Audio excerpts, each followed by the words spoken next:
Okay, welcome to the not actually the first episode, probably The first not. episode, but not the first episode. We're going out of chronological order. It's a lot like I don't know which franchise to even make a joke about, honestly, because like 6 different ones came to my head very quickly of easily mocked for series for weird continuity. And Kingdom Hearts is too easy with the way our channel is. So I was trying to diversify, but then as soon as I diversified, I went to too many different things. And Kingdom Hearts isn't even all that bad, because it's really just Birth by Sleep and 358. Yeah, for the most part. For the most part, it's pretty linear. This is the research log, I think. It may not even be named that by the time that it comes out. I have no idea. Because I haven't even recorded the first episode, but Joey is over today, and we were going to be filming one thing, but plans kind of got screwed up for a variety of reasons. We're working on some other stuff, and we were like, we got more time than we did before, and we were starting to talk about video games and things, and we were like, why don't we just turn on a microphone? And this can be the not first episode of the show that isn't a podcast. Of course not. We were literally just talking, and it's like, why don't we just record ourselves just talking? Whatever. Hey, everybody. How's it going? I'm Joey. I'm Jacob. This may be terrible, but who cares? Listen, even if it's terrible, maybe stuff we talk about, you'll have footage, maybe you can throw it in something, maybe it'll be, listen, if we sit here and go, maybe it can be used for something, maybe it'll be useful, then we don't have to feel bad about doing that. We'll say something funny that I will use in another video at some other point. It'll be really economical. We'll say one funny thing in the hour that we're about to talk. I don't know, you said really, and I thought you were going to say really epic. I was like, I don't know about that. Yeah, I'm not. I don't think that would be. I don't know if I feel like going back to 2012. I suspect no one will use that word to describe anything that's going to happen in the next hour, unless, of course, they're listening to this in the car and they happen to get into a car chase while they're listening to it. That's true. But really, we would be like tangential to. Maybe something we're gonna epic. get in a car chase while we're doing this. It's possible. This microphone isn't super mobile, but we could always switch to our phones and just record over that. Sound quality would maybe dip a bit. Because here's the thing: is it's like no matter what the scenario is, the possibility of it happening is never 0%. Oh, There's for sure. Always like a 0.000000000000001% chance of it happening. Do you know what one of my greatest fears is, What? Joey? I have a fear that every single time that in human history that someone has done a finger gun, it was recorded. It was stored somewhere. And one day, every single instance of a finger gun will be fired simultaneously.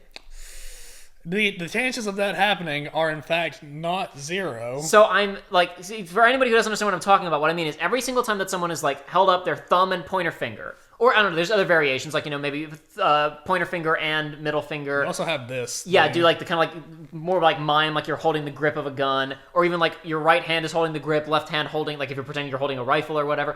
Every single time that someone has in some way mimed firing a gun of any kind, right? That was somehow stored in the world's like data. And one day, every single time that's ever been done, the point where the fingertip was, a bullet will appear and it will fire in the direction that it was pointed. What this means is, like, now there are plenty of places where like every home with young boys, so it's not like just young boys, every school, everywhere that kids hang out. I mean, I don't know. I do finger guns just screwing around sometimes. I just did one as a demonstration. I wasn't pointing at you. I was pointing at the wall over there. I'm very careful about this now because I'm really scared that this might happen one day. Okay. Because like this would be one of the most apocalyptic events in human history. Imagine almost every building in the world suddenly spawns a spider's web of bullets pointing in every direction. And I would assume this is comparable. This would correlate to the variety of gun the person imagined. So for the most part, someone's not really thinking... No, I have a question about this. Sure. Are you saying anytime it happened at all in human history, snap the finger and right now a bullet is fired from that direction, or do you mean throughout history? I mean that every single time that it's happened throughout history was recorded, and at some point in the future, every single instance of someone doing it will occur simultaneously. The bullets will all appear in 1 instant second and fire in 1 instant second. So if there's a room where throughout human history there have been 800 finger guns fired, 800 bullets will instantaneously appear and fire in their relevant directions. Okay.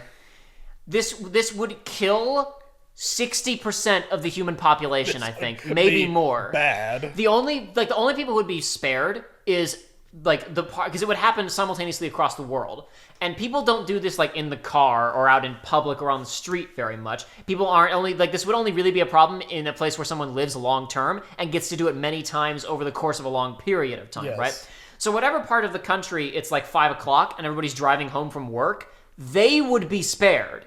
Everyone else who's at home in their beds, everyone who's at school, who's at work, these people would all be toast. The chances of living through, number one, just through the hail of bullets that would appear simultaneously would be devastating. Even if you only got hit by one, chances are hospitals will be so congested you will not be able to get any kind of help. Just try to imagine a high-populated area, what like a high-populated city would visually look like after this happened. Like how much debris and devastation there would be. This is, I am legitimately, once I considered this, I couldn't stop considering it, and it is in my top 10 things I'm most afraid of. And the thing is, as I'm sure you know, that now that you've thought about it, you've put it into existence. It's true. You may not ever witness it. We might not in like this universe, in this timeline, but it is going to happen now to somebody. The only reason that I'm sharing this now, because my other fears that I have, my other top 10, are mostly more reasonable than this one. Mostly. So I will not put them out into the world. It's like this one, people can't really use this against you. It's true. I don't think that a human being could manufacture this. Maybe God could, or a god, but I don't think that a human being can use this against me. And if someone already has the power to execute this, surely they also have the power to reach into my mind and go, "That's a good idea," like and steal the conception of it from me, right? But is it a good idea though? For someone. For this hypothetical asshole trickster god who would want to execute upon this. This kind of reminds me. I don't know if I ever talked to you about it, but it was an old post. I'll see if I can find it. It's an old post that has haunted our late night talks for a while now. The theory about the hand appearing. Do you remember this? I don't know about the hand. I will try to find the green text for the hand, but it's something along the lines of like, hey, you know, what would happen? Oh, here it is, right here. How would history change if there was a giant disembodied hand that zooms around the planet and crushes one random person with its index finger every day? It's called the hand, and it's always slightly faster than you. And we have spent hours talking about how the world would change if the hand was introduced. That's like the that's like the direct inverse of the Rooster Teeth.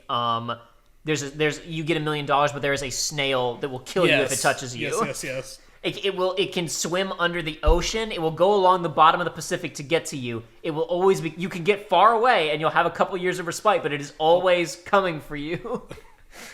It's the exact reverse of that randomness and extremely fast. And that's the thing is we were trying to determine. It's like, okay, if this spawned one day, how long would it take for world governments to find out, and then how long would it take before this could not be kept from the population anymore?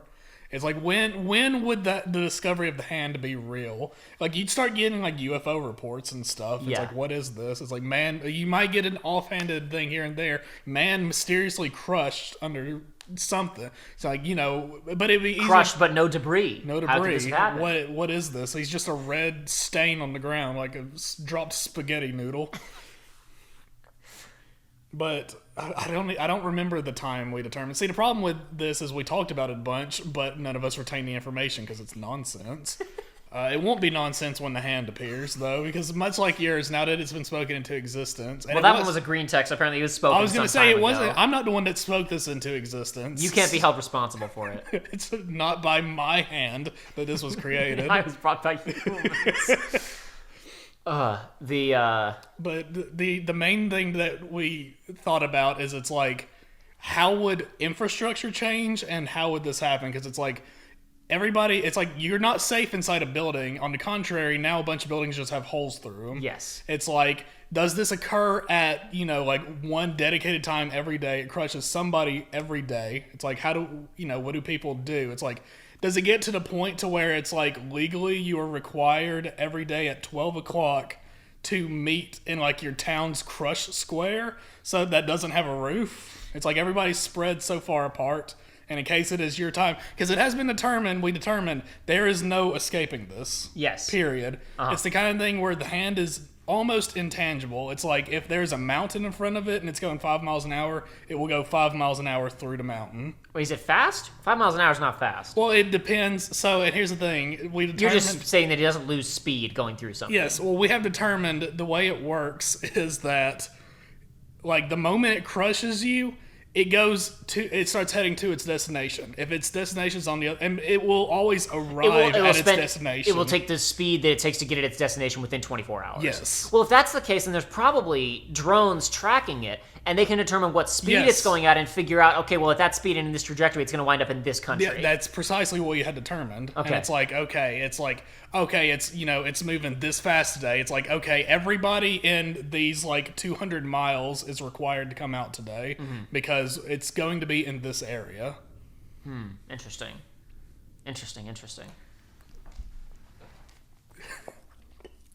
I think we determined that A, it was going to be drones, and B, it was going to be one of those things where they, drones, attached, a GPS to it.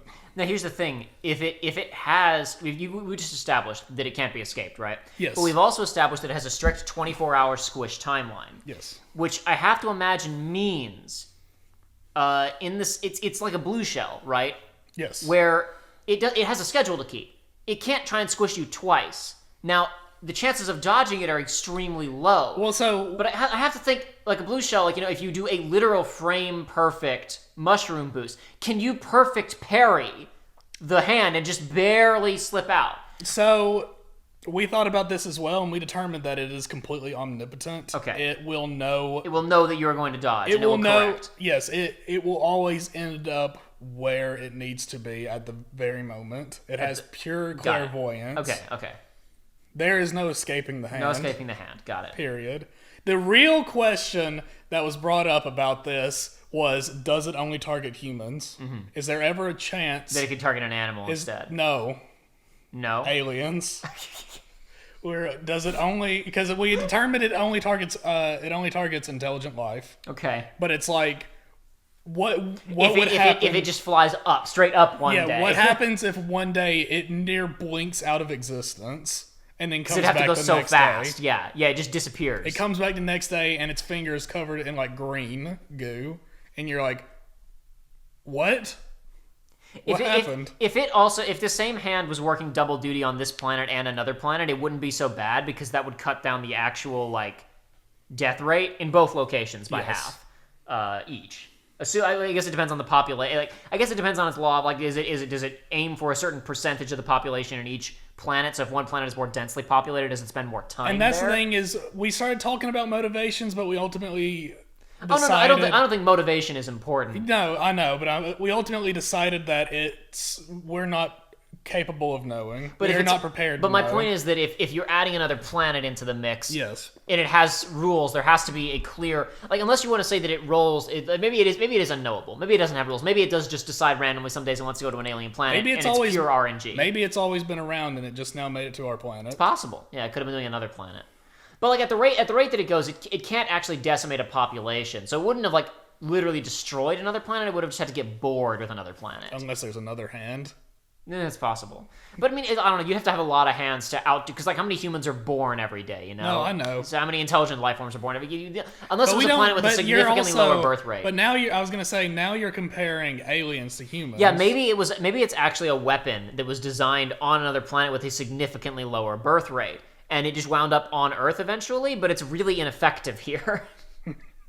I mean, I like it better as we don't need a motivation. I'm not trying to give it a backstory. See, here's the thing: these are all the stories in the books and the religions that are being based off. Yes, and people trying to figure out what the hand is, but we still don't actually know. These are just theories. Exactly. Is it God's wrath? Is it a God's wrath? Is it aliens? We're not meant to know. We will never know.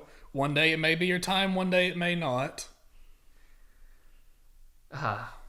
That's kind of scary. I think I'm so much more scared of mine. Yours has a lot. The repercussions of yours are very immediate. Not only the repercussions of mine very immediate, they last. Yours, once this is dealt with, it's annoying. I should say it's annoying. It is possible that you will go through that generations of your family will go through it and never interact with you because the population of the Earth is so large. There's only 365 people killed by this every year. Exactly. And there's a lot of people on Earth. There's a good chance you will never interact with someone who has interacted with someone who was even tangentially impacted by the hand. And the thing is that it's one of those things where there are probably people that are the hand deniers. They're like, this thing doesn't exist. Yes. This is a scare tactic by the government. Absolutely. In my scenario, everyone will know someone who dies to a finger gun bullet that spawns in. And it will happen so fast, and no one will know what will happen with it. And way more people will die immediately because the medical society will not be able to deal with it. No. Every single 911 emergency response switchboard will be going crazy. Ambulance drivers no one will get. There will be people who live but bleed to death in their homes 2 days later because ambulances can't get to them. And it would be years of trying to figure out where everyone is, what caused it, what do we do with homes, the property damage, like you were talking about, the damage to cities or whatever. It'd be. I mean, I'm not trying to downplay the hand one either, but it's. I don't want to anger the hand. Hear me out. It's similar to how the hand and the snail are just like kind of the inverse things. Yes. Where mine is like an immediate disaster that no one knows how to deal with, whereas yours is bad, but like. Again, I don't want to say manageable, but because it's by definition it is not directly manageable. Aside from the loss of life, it can be highly destructible. Like if you're destructive. Like if you're in the Empire State Building on the first floor, and it's like, okay, I'm coming to you, and it just plows through the whole building. Well, you said it goes through mountains and stuff. Yeah. Without damaging them. No, it damages. Oh, so when it goes through a mountain, it leaves a hand-shaped hole in the mountain. Okay, yes, I didn't understand that. Got it. No, okay, so this is worse than I thought. Then that this would is have worse than I thought. No, that would have the impact then of like it would not even be messing. What altitude does it fly at if it's not going for someone? That was not determined. Because like it could be going from, I guess this also depends if it targets aliens or not. If it blinks out of existence one day. I guess, but if it blinks out of, okay, hang on, I got another thing. Okay. If it blinks out of existence almost because of how fast it's going to get to another planet, if it comes back to our planet at that speed to crush somebody, does that velocity impact? Yeah, is that what created the first dinosaur extinction? Yeah, they went to another planet and it came back and it crushed someone. But its rate that it had to go at to arrive within 24 hours was many, many, many, many, many times the speed of light. So when it hit that person, it just cratered a continent. Mm-hmm. That's also an issue. That's a real issue. But like I'm thinking, okay, if this hits someone in a city, it has to then ascend back up to whatever its cruising altitude is. Yeah. And it's going to hit buildings on the way out probably. Mm-hmm. But I'm thinking about, let's say it's going from, just in my head, I'm trying to calculate. Let's say it's going from London to Cairo. The line's not right. But let's just say it had to go through, it goes approximately through Paris, right? Yes. Is it at an altitude such that it won't bother the Parisians? Or is it, even though it's not actually going after anybody in France, is it going to take out a couple of skyscrapers on the way through? Like, what altitude is it at? I don't know. And that's the thing is, I mean, I have no way of knowing I know how you the hand don't. is going to be. I'm just saying, this is a consideration. Hypothetically, I imagine it's like, normal sized buildings will not be affected, but skyscrapers and things like the Eiffel Tower and whatnot. We're gonna have a Modern Warfare 3, and the Eiffel Tower is gonna fall if the hand decides to come by it. Yeah, see this because even then, like cities are a relatively they don't actually cover a huge amount of land.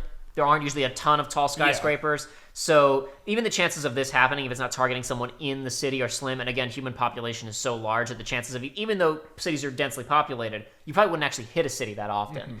Mm-hmm.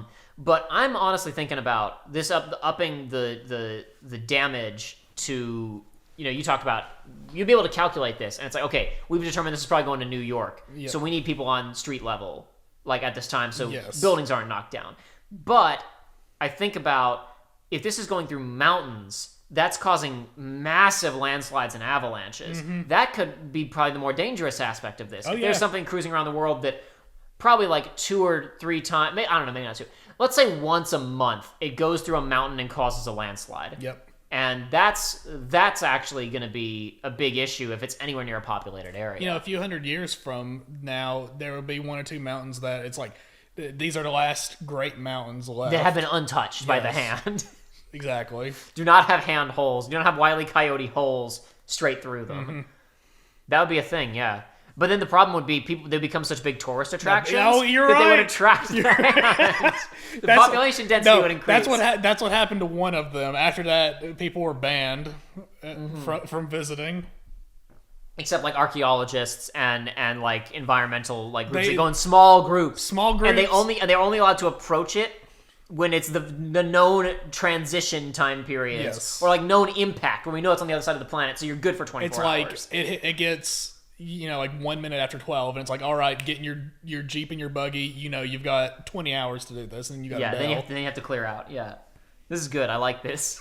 This is a good background detail for like a really like a really surreal, sarcastic fantasy show. Yep. Where just people talk about. It's not important to the plot. It's just the hand, and it's something that gets addressed occasionally, and you see one person get killed by it at one point. It's just something people talk about and reference. Yeah, and the person you wouldn't see it at all for the first, like a couple dozen episodes, and then randomly one person gets squished, and everybody's like, "What the hell?" Oh, that was the hand. Ah, too bad.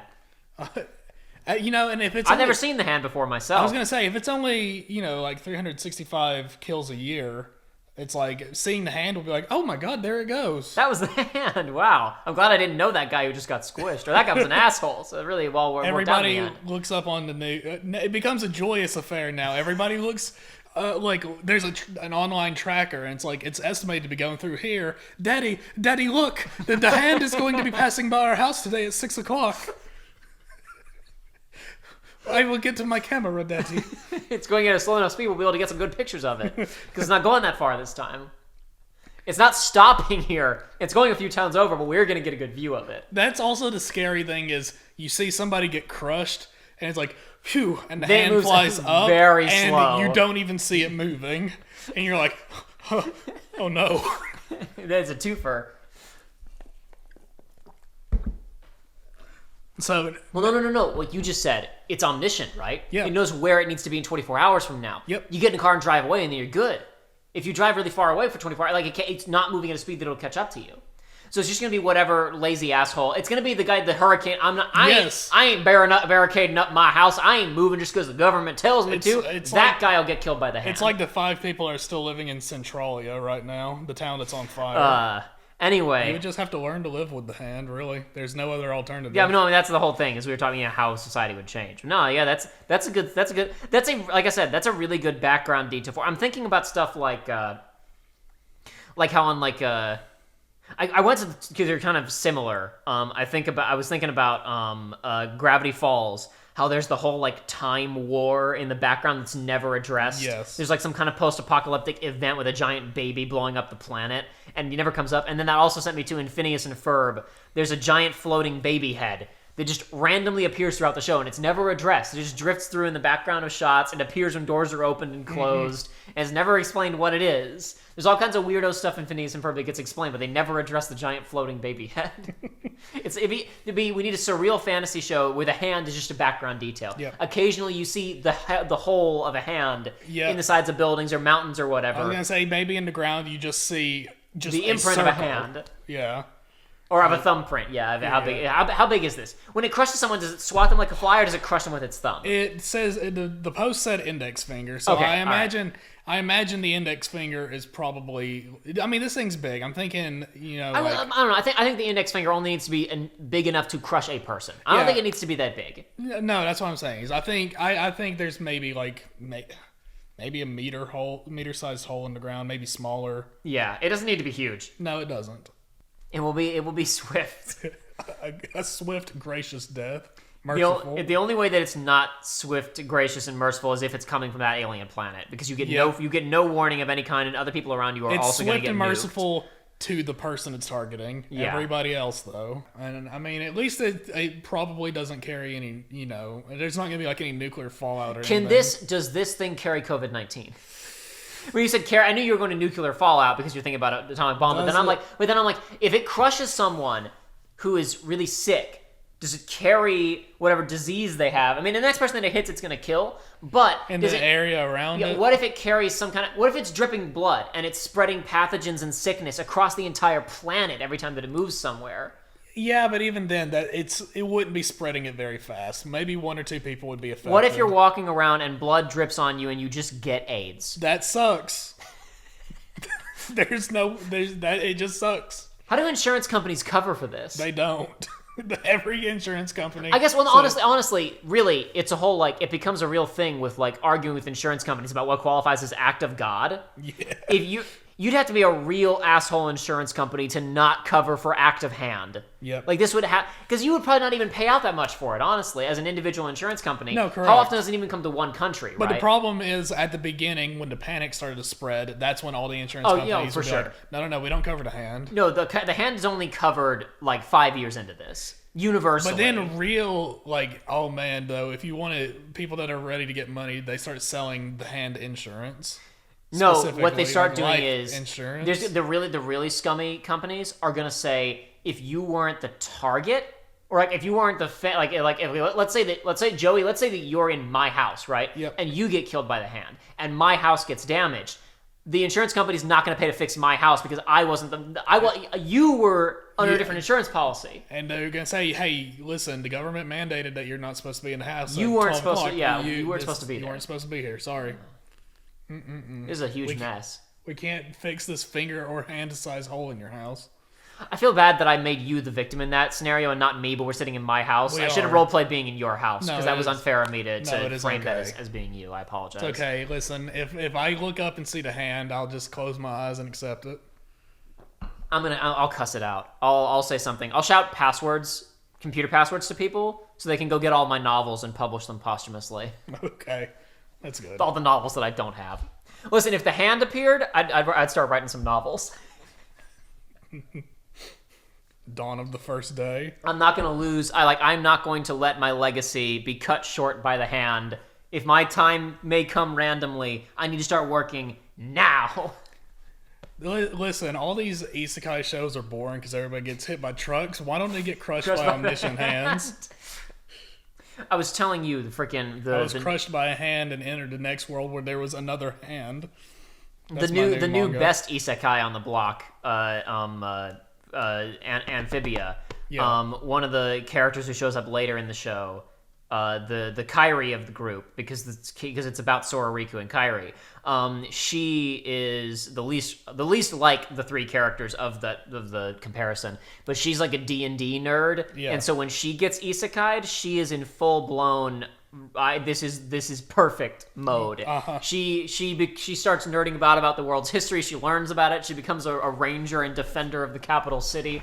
Like, the other main characters are off slumming it, not understanding. Like, one of them Riku goes off and becomes an asshole. The Sora character is slightly genre savvy, but not enough of a nerd to they're just doing TV show living in farm town, while off on the other side of the world, this other character that we don't see is doing the isekai plot line, which I think is hilarious. Oh man, if I gun to my head had to choose to get isekai'd, I wanted to want to get isekai'd into the world of the video game Skyrim.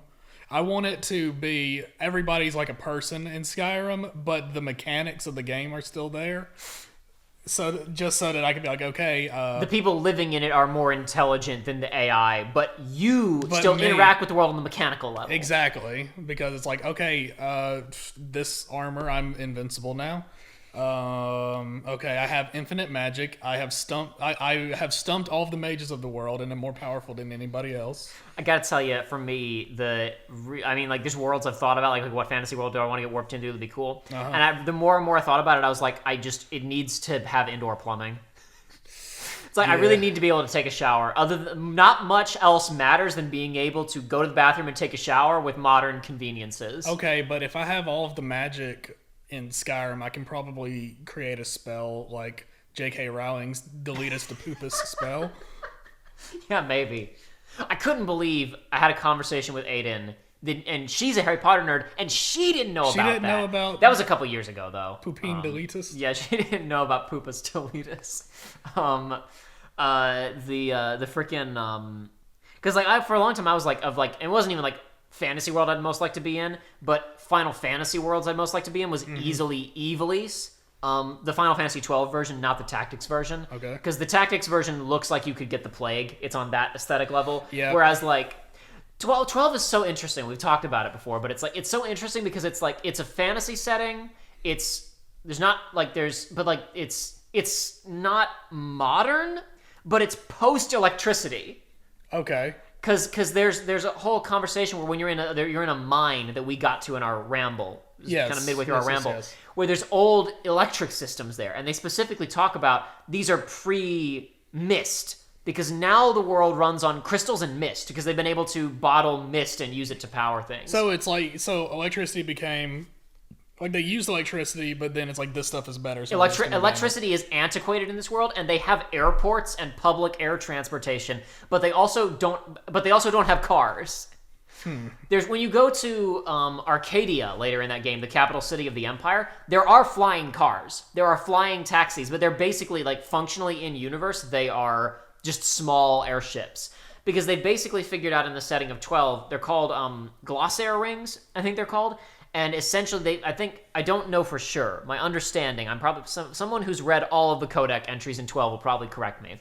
My understanding is they've basically found like some kind of element which can be powered and creates lift. Right. Essentially, all of the aircraft in the game, including like fighter jets, look kind of like they have helicopter propellers, but they're not rotating. They're just rings that glow green.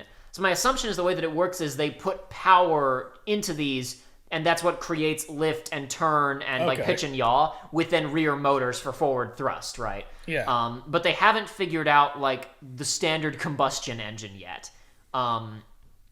It's a really funky setting. I love that. I kind of like that. Yeah, it's really cool. They have literal fighter jets, but like on the ground. I guess not fighter jets. They don't have jets yet. They have the equivalent of like in terms of speed and durability. They have like biplanes. Right. I guess not. I don't know. I guess they're more durable than biplanes. They have machine guns. Mounted to these things. But if you want to get around on the ground, you're taking carts and chocobos. Well, it's like I'm starting, and it's like it makes sense where it's like, okay, maybe mist is better than electricity, but it's like with electricity, we as humans have had years to work with it, and it's like if we had electricity and then just abandon it, it's like the next thing that we got. It's like, okay, well, we don't have a full grasp of how to use this yet, so it would make sense if it's like a lot of this stuff is better, but some of it's kind of basic still because we don't really know what we're doing yet. And it's also there's in Ivalice as portrayed in 12, there is severe disparity in terms of technological sophistication because like I said, there are public airports at a number of locations in the game, but private aircraft are extremely rare. And when you get to Arcadia, most of the flying cars that you see, it seems like are not private. It seems like they're mostly ferries, taxi services, etc. Like it doesn't seem like they're like private citizens own these things for the most part. So it seems like it's prohibitively expensive, and only like the city or like major services actually have them. Because we don't really see any. I mean, I guess it's a kind of minor. There are like hangars where private airplanes can go to, I guess, but like when Balthier docks his airship towards the beginning of the game, he docks it at the commercial airport, not at like a private airfield or something like that. And most of the time when you park the plane, it's literally, he turns on a cloaking device and just drops an anchor on the ground. It doesn't land. The plane doesn't land because you can, once you get late enough in the game, because like the game keeps coming up with excuses for you to not have the plane, the Strahl. When you're in like the last fifth of the game, you can use it to go wherever, but it's like you can get on the plane from the public airports and you can go to a bunch of warp points, and if you go to those points, it's just a huge anchor is stabbed into the ground, and the chain goes up and slowly becomes more and more translucent until it disappears. And the Strahl is up there somewhere, but it has a cloaking device enabled, so you can't see it. It's a really funny visual. That's pretty neat. No, yeah, that's the thing is when people start talking about going to other worlds and a lot of fantasy stuff, like the convenience that you're talking about, where it's like need toilets, need showers. And that was the biggest thing in my head. It was like, well, D&D, the world of D&D wouldn't be that great. But also, that was a long time ago, and now I know a little bit more, not a lot more, about the various worlds of D&D, because, God, there's more lore in that universe than I could ever hope to imagine. But it's like, recently I've come across, it's like, no, there are electronic things, but I don't really know. It's like, there are a lot of, like, settings and stuff where it's like, this doesn't have electronics, but I'm looking at spells, and it's like, I forget the name of the spell, but the description is like, when you're hacking into computers, masks your location. And you're like, what? And there's like on-off spells where it's like you make electronic devices turn on and off. There's summon vehicle, and it was like you summon you summon like a fae that shapes themselves like an SUV. Oh, I was so like, what? the Shiva motorcycle. Yeah, basically. I was like, excuse me? And it's like at higher levels, it's like you can get helicopters. It's like there's helicopters in D&D? Why didn't I know about this? The in Breath of the Wild, the DLC was the bike. You could summon the bike. It's like aesthetic breaking, but I love it. Oh yeah, I love the design of that bike, even if it is aesthetic breaking. Honestly, all things considered, Final Fantasy VII would not be a bad world to get isekai'd to. Depending on where you got isekai. Sure, on where you get landed, sure, but it seems like indoor plumbing is everywhere. Yeah. Cars are pretty much ubiquitous, and this is important. You can get pizza. You can get like normal food. Yep. Yes, you can. You can get, and not just normal food. I shouldn't say normal. You can get like American food. There's Wutai exists, so there's probably good Asian food. Oh yeah. There's like, it's not going to be like a lot of these places, a lot of these fantasy worlds. I don't know what their cuisine looks like, and it's like I don't want to have like grog and mutton or whatever the hell. Okay, real talk. If I got isekai into D&D world, first step number 1, become a magic user. Step number 2, get prestidigitation. It's a cantrip that lets you do a bunch of crap, and one of the things says you can flavor up food for an hour. So it's like, cool, whatever grog I'm shoveling into my mouth, I can. Oh, and now it tastes good. That's important. Star Trek is a go-to of like, I'd love to live in Star Trek, and that makes sense. I've talked about before. It's like sure, but not on a starship. Because you get on a freaking Starfleet starship, and the odds are like 9 to 10 and pick 'em, you're gonna wind up in a Twilight Zone episode. Like living on Earth in Star Trek? Sure. You want to put me on the Starship Enterprise? Nuh-uh. I don't know. I'd kind of prefer that over my life, I think. That'd be kind of fun. There's a good chance that I could turn into a squid next week. I don't like that. I love Bloodborne. Are you going to play the new expansion for Final Fantasy XIV then? Do you play as the Endwalker? I play as the Reaper class? We'll see. Nah. Probably not. We were talking about this earlier where it's like every single time a trailer comes out, I'm just like, man, I wish this wasn't an MMO. I wish it wasn't an MMO so I could play it and actually have a good time. I'm going to have to sit down and watch the 40, 50 hours of the story of the game. Having watched the Endwalker trailer now maybe 40 to 50 times, I'm getting dangerously close to actually going in on that game.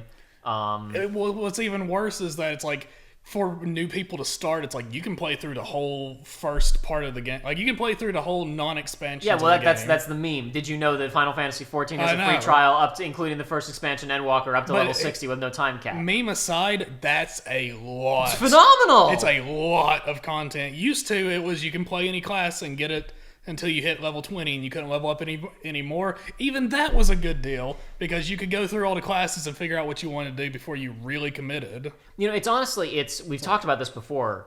It's like Square Enix has two of the best deals in gaming because there's that. And there's also, I maintain, the Kingdom Hearts all-in-one pack is like incredible value. Phenomenal. I can't believe, like, if it was, especially once they added in, like, now that you can get like 2.8 in it as well, as much as I'm like, I don't like Dream Drop Distance or whatever, it's a real ass 20-hour long video game and a lot of people enjoy it. It's like you get that all in one pack. You get Kingdom Hearts 1, Chain of Memories 2, Birth by Sleep and DDD, plus Fragmentary Passage. That's 5 full real ass video games. And this is a deal that does go on sale. I got all that for under $40. It's insane. I legitimately believe, as much as there are games in that collection that I'm iffy on, I still consider them like value adds. Yes. I honestly think that is one of the best deals in gaming, like, period. Absolutely. It's great. It's too bad that the series will never sell higher than Kingdom Hearts 3 because half the people who bought it on the like Half-Life 3 confirmed meme level. I'm really afraid that like those. I mean, I don't know for sure because we've also had a conversation. I think at the end of the Jedi Fallen Order playthrough about how Kingdom Hearts 3 retail copies are ludicrously cheap. Like, they're way cheaper even than, like, Automata copies and other things, which doesn't always mean this, but sometimes it can mean there's unsold surplus, like a lot of it. I don't want to say like that. I believe that, but it's possible. And, like, I really do think that they bragged that they shipped 5 million pretty quick, but shipping and selling are two different things. Yeah. And I really, like, I can't help but think about how many people bought Kingdom Hearts 3 specifically on, I've heard about Kingdom Hearts so much, and everybody's been talking about Kingdom Hearts 3 for 15 years. I'll play this one. And how many of those people, like, I cannot imagine that there was a high percentage of people who played Kingdom Hearts 3 first and went, this is dope, and got all the way to the end and enjoyed it and continued on. I will absolutely believe that some people played Kingdom Hearts 3 first, enjoyed it enough to then go back and play 1 Absolutely. and 2. But I really think there is I have to imagine that there is at least in the 500,000 mark, minimum number of users who bought KH3, got a few hours into it and went, ew, and they're never going to touch it again. Of course not. Possibly higher. And then there's a lot of other people who did enjoy it, but they're like lapsed gamers who bought it because I love Kingdom Hearts, and they probably haven't played a video game in 5 years. And are they going to stick? Did they even finish 3, right? Did they buy it for the nostalgia and have fun with it? And are they going to play 4? I don't know that they will. And I'm not saying this is like I'm not trying to like crap on Kingdom Hearts. I'm kind of legitimately afraid that the numbers are only going to go down from here. Yeah. Because for a while they were only going down anyway, because the first game sold really well. 2 sold pretty good, but not as good as 1. And then after that, like Birth by Sleep and Dream Drop Distance and Days sold good for, handheld games. But like every unit was selling less, which is probably part of why there was external, or rather, I guess, internal within Square pressure put to like, you need to put Kingdom Hearts 3 out. But like, I really think the sales numbers are only going to go down, which is a shame because as much as I am not like interested in KH4, I at least anticipate that game will be more interesting than 3. Yeah.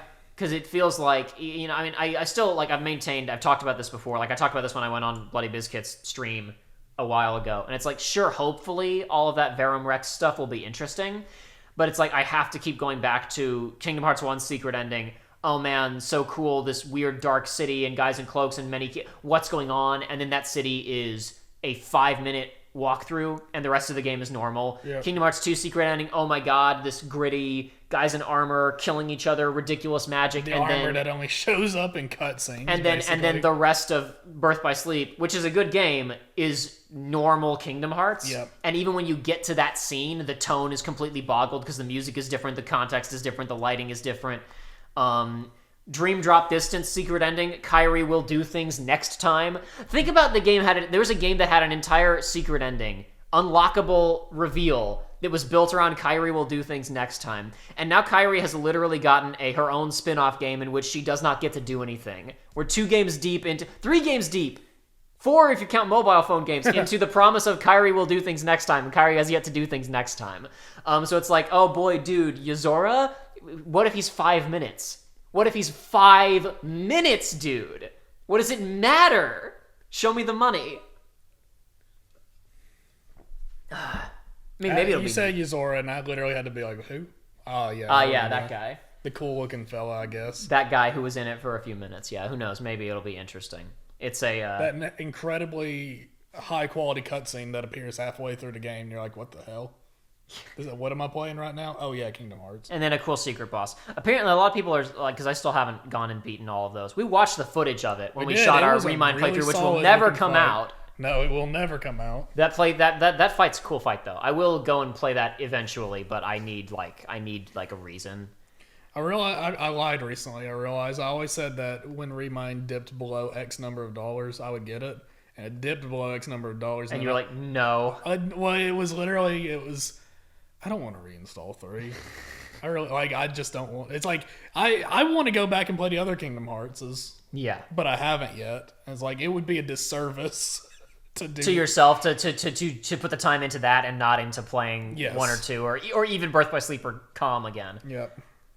I don't know. That's a weird one because combat feels better in 3, and I think 3 does play better than Birth by Sleep, but I think I would rather play Birth by Sleep. It has a lot more respect for my time. Birth by Sleep has infinitely more respect for my time than Kingdom Hearts 3 does. Yeah. 3 is a fun time, though. I did enjoy going through it, even if most of the combat boiled down to just, okay, if I need to kill things, I'm going to use magic. If I want to have fun, then I'm going to do Keyblade transformations. But it was still a fun playthrough. I had a good time. Yeah, but when you talk about reinstalling it, I've thought about going and doing more of those Gummy Ship streams, and every time I've thought about it, I would have to reinstall the game, and I literally don't want to spend the time or space. I don't care enough. I don't want it on my system. And it's thanks to you, I have the space. Oh yeah, because I But I gave you don't the want yeah, to. but you don't want to. I don't want to do it. I've talked about this before, but maybe I don't know. Maybe nobody's going to listen to this, but maybe it will be. I've only talked about it like on live streams, and I still get comments, so I guess I may as well because people will comment #release the Remind cut, which people have done. Yeah. It's never going to come out, guys. It's not good. It's not. It's not entertaining. It would leave a bad taste in everybody's mouth. I don't know, like including myself. I mean, to be completely honest, there are bits of it that are really entertaining. There are like individual bits that I know people would laugh at and have a really fun time with because they're hilarious. But it's like, this will sound odd considering we did a playthrough of Dream Drop Distance and I really don't like that game. But I don't think we've ever done anything that was disingenuous because like when we played Dream Drop, I knew I was gonna have positive things to say about it. And I knew what negative things I was going to have to say about it. And, like, the tone was controlled. The discovery process on Remind that we both had along the way was, like, we weren't having fun. We were getting, like, legitimately upset. Yeah. And it's not a good vibe. And even more so, this will sound odd, but it's like, I don't want to put that energy out about the series because I will be straight with you guys. Having cooled off and looked back at Remind, we were too hard on it while we were playing it. It sucks! I won't give it an inch, but I will agree with you. No, it still sucks, but there are bits where we are like losing our minds, and it's like what we were talking about was bad, but it wasn't worth the amount of energy we were giving it. Like let me put it this way. We got to a point where it was just like, okay, the gloves are off. Everything that's wrong with this sucks, this sucks, this sucks, it's like if I was going to make a review of Remind, it would be a lot more measured, and there are good things in there that we didn't talk about, and it's like, and it was just, I don't know. I won't say we were being assholes because we weren't trying to be mean, but we were like so stunned by what was happening that we were having a difficult time processing it. It was the kind of thing where it's like we went into it expecting bad, and then we were blown away by just what we were seeing. The only bit that I regret I considered releasing it as its own standalone clip, but I knew that if I did, then people would like just release the whole thing. It's like, nope. The best part of it was when we warped into Scala ad Kylum. And you were like, okay, maybe now there's going to be new stuff. And then I said, Joey, are you telling me you haven't watched the trailers and you don't know? And then it fades in that you get to explore Scala ad Kylum now. And you start laughing your ass off and go, nothing's different. Nothing's different. This is just what happened in the original. This is what real Sora is doing right now. And I said, no, we stopped the time by doing that. What do you mean we stopped the time? And then Sora turns around and goes, the other me isn't here yet. And I went, see? And you went, what are you talking about? And then we started walking forward, and you went, and like I was doing my like sarcastic calm mode of like, Joey, you're being unreasonable with your reaction. It makes sense if you think about it. And then you went, there's a new chest. And in 1 second, as you were like, before it happened, I screamed, yeah, it's a map because we can explore it now. And then you opened it and it was a map. And that was the best part of the whole playthrough, I think. I'm thinking back to Remind. I'm getting tired again. It's honestly, but like the biggest, so tired. The biggest things are, and this will sound silly, but number one, once again, as I know I've discussed this before, but maybe people are hearing this for the first time. The real reason is there's no Kingdom Hearts anyway. So it's like, we weren't even going to film it in the first place, and we decided we'll film it and maybe it'll be good, who knows. And it's like, at this point, we have to do other stuff. Look at all the other Kingdom Hearts LPers who are trying to find something, anything, to be the content. Uh-huh. And it's like, okay, well, we could play Remind, and then what? We replay the games, we do theory videos about the games, we do speed runs, we do Melody of Memory high score runs. There's a gnat going after Joey. I'm not going to slap him like I did during the Chain of Memories playthrough. Appreciate it. That was years ago now. That was a long time ago that I slapped you because a gnat landed in your beard. It could have gone in there now. I don't know where it went. But it's like, sure, we could keep doing that, and like maybe those videos would be getting slightly better numbers than the Uncharted playthroughs, but also the potential for our channel's growth would be ixnay nothing, and we'd be bored out of our minds.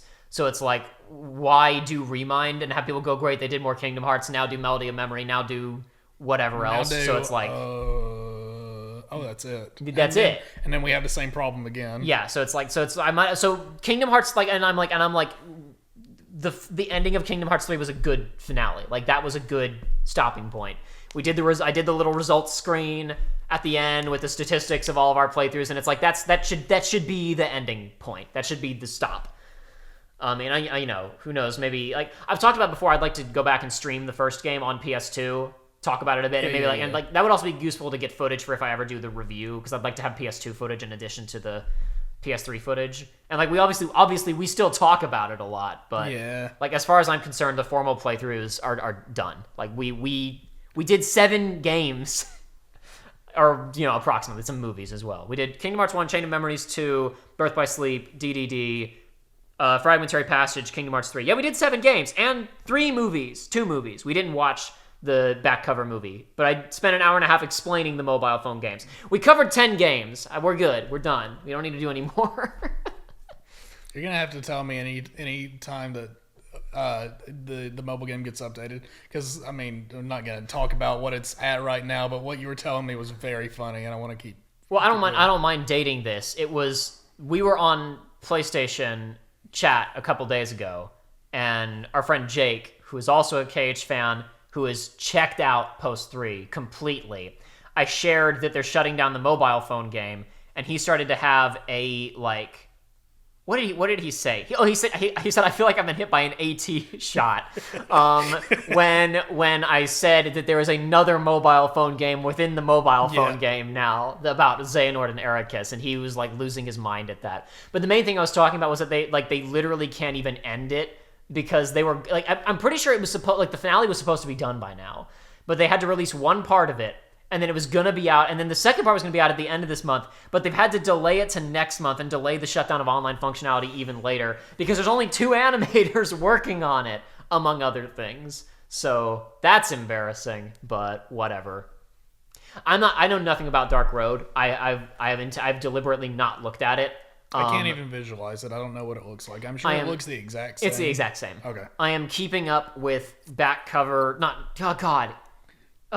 with Union Cross, just because at this point, like, I don't see why not. That may sound odd, but it's like, if I'm going to talk about it, if people are going to say, hey, Jacob, why do you think it's lame? I might as well see the ending. So every single argument of, well, we're waiting for the reveal of this thing, or, well, I'm sure it will be explained later, I can really zero in on, well, now it's done, and guess what?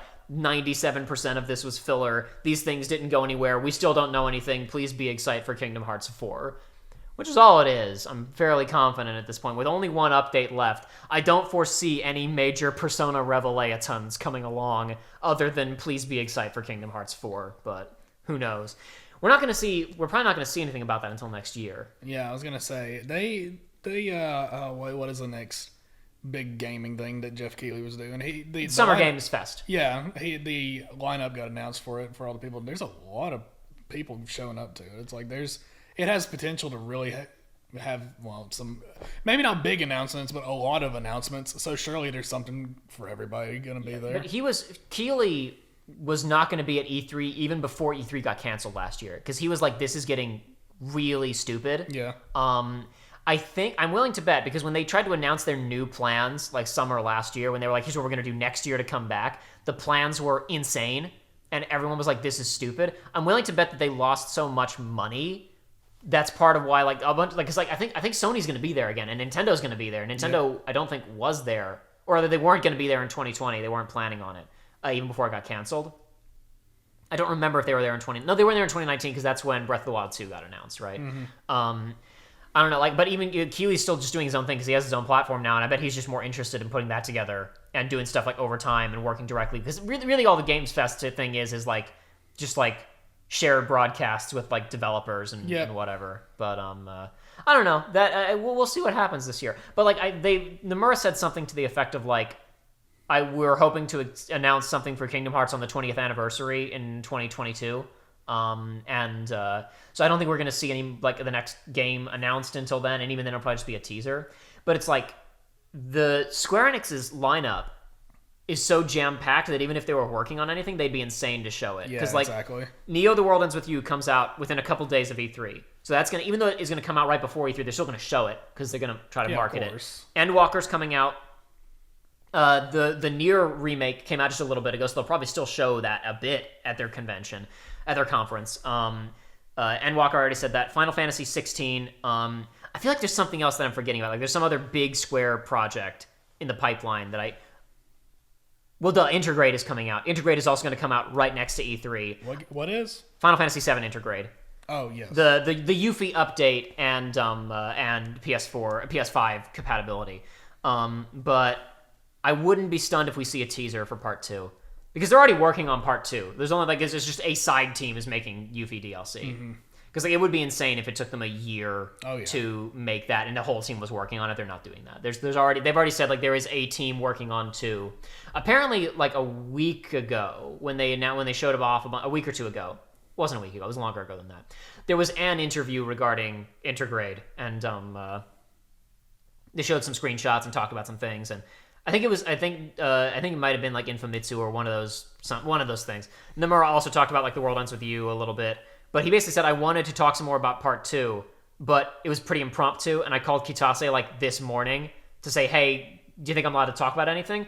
And quickly it was anything I wanted to talk about had to go through 16 layers of approval. So all I can say is we've been working on it for a while and it's going very well. So I wouldn't be stunned if there's a teaser. I still think it'd be neat if, because the whole thing with 2, obviously we don't know how it's going to be structured, but I don't think it'll be open world.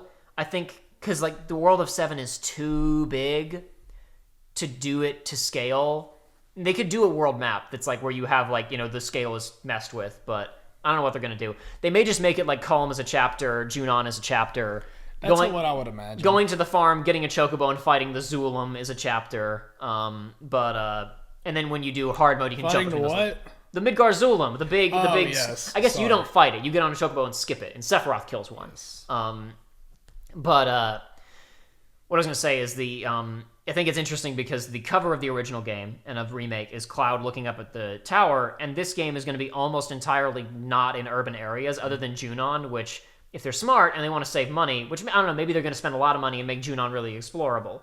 But if they want to cover as much ground as possible in Remake Part 2, they're going to make Junon strictly linear and just the parade, so they can recycle a bunch of the just big industrial crap from Midgar and just retexture it slightly to be more beige. Yep. And not let us get close to any of it and not let us explore it, so we can just get on to that second continent. But I don't know what they're going to do. But what I was going to say is I think it'd be really interesting if they took, for the second game, if the key art or teaser image or cover art was the crew in a big open grassy field somewhere instead of the concrete jungle. If you did a recreation of the original title screen for Final Fantasy, where it's the 4 Warriors of Light are standing in silhouette on a hill with the castle in the background. Imagine if they had the FF7 crew on a hill with Midgar way in the distance, right? Yeah. And maybe they're standing on a hill that's just starting to have a little bit of green on it, and there's a tree that has some life, but then it's just an expanse of a desert back to Midgar. That'd be a really cool cover for a Part 2 of Final Fantasy VII. Okay, my pitch though. Go ahead. Okay, think about the cover of Echo the Dolphin. Yes. You just have Cloud photoshopped standing on top of them. Yes. Okay, never mind. I hate my idea. Yours is better. That should at least be the reversible cover. That should be the reversible cover.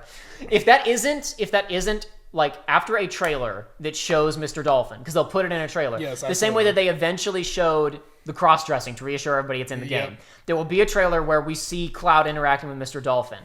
I want them to release a poster, pre-rendered key art of Cloud riding on the dolphin, and he's smiling and fist pumping, right? I'd love that. I need that.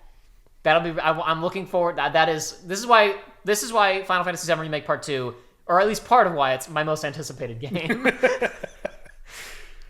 But most anticipated. Part of what this show is. I mean, part of this show is us talking about whatever. It's structureless. It's formless. The reason it's called the research log, at least minimum, is because we talk about things we've been playing. And part of what made me go, stop, let's not just talk about this for fun, let's go get on mic, was you started talking about this month's PS Plus free game, Battlefield V. 5, yes. I was really hoping that when I went V, you'd say 5 simultaneously. I'm glad that worked out exactly the way that it did. Wahoo. We like to have some mild tomfoolery over here at Research Runs. The freaking... I've realized that we've been doing this long enough that our brains are starting to become in sync. It's like how women's menstrual cycles synchronize. I was editing Uncharted 2, and it's the ending of one of the parts has you spot a treasure, and you go and you aim at it and look at it, and then you drop. And we were wrapping an episode anyway, right? But we were like having another conversation was happening, and you go and point at the treasure, and then you go out of cover, like you stop aiming and go back into cover, and we both at the exact same time went next episode. There was something else a while ago where we made like the same joke at the same time that I remember being like when I was realizing, we're getting good, we're getting maybe too good at this, like in the wrong way. To stop. But I was editing that like the other day, and that really made me laugh. That we were like right there. But yeah, no, I haven't touched it because I can't stand dice shooters. I did add it to my library, and since you guys are clowning around with it, maybe I'll give it a shot. Because, like, I don't know, I played the beta for 4 or 1 of them back in the day, and I've had enough fun with Battlefront 2. I was like, which one is it? I can't stomach these names. I was literally starting to say it, and that wasn't me like forgetting the word. It was literally, I knew it was field or front, and I had to try and remember which one it was, and I was stalling for time. I've had enough fun with that game, but like I can't stand how shooting the gun feels in dice shooters. It's just not as fun as like like a Call of Duty. I would absolutely agree with you, and that's so. What I was telling you about is it's like. Okay, I need to preface this. This probably isn't a legit, like, this is Joey, this is off the cuff. This is probably not a legit ridicule of the game. This is just me personally. It's like, this. I don't hate Battlefield 5. I'm having a good time with it, but I'm having substantially less fun than the other Battlefields. Because, to quote myself earlier, they removed a lot of bullshit from Battlefield 5. Yeah, and then this is where I cut you off because I wanted to hear about this. Yeah. I actually ended up looking into it specifically because I didn't play Battlefield 1, but I remember, I didn't play the actual game, but I played the demo of it, and I had a blast with it, but yes, it was also, like, I don't want to get another Battlefield right now, just because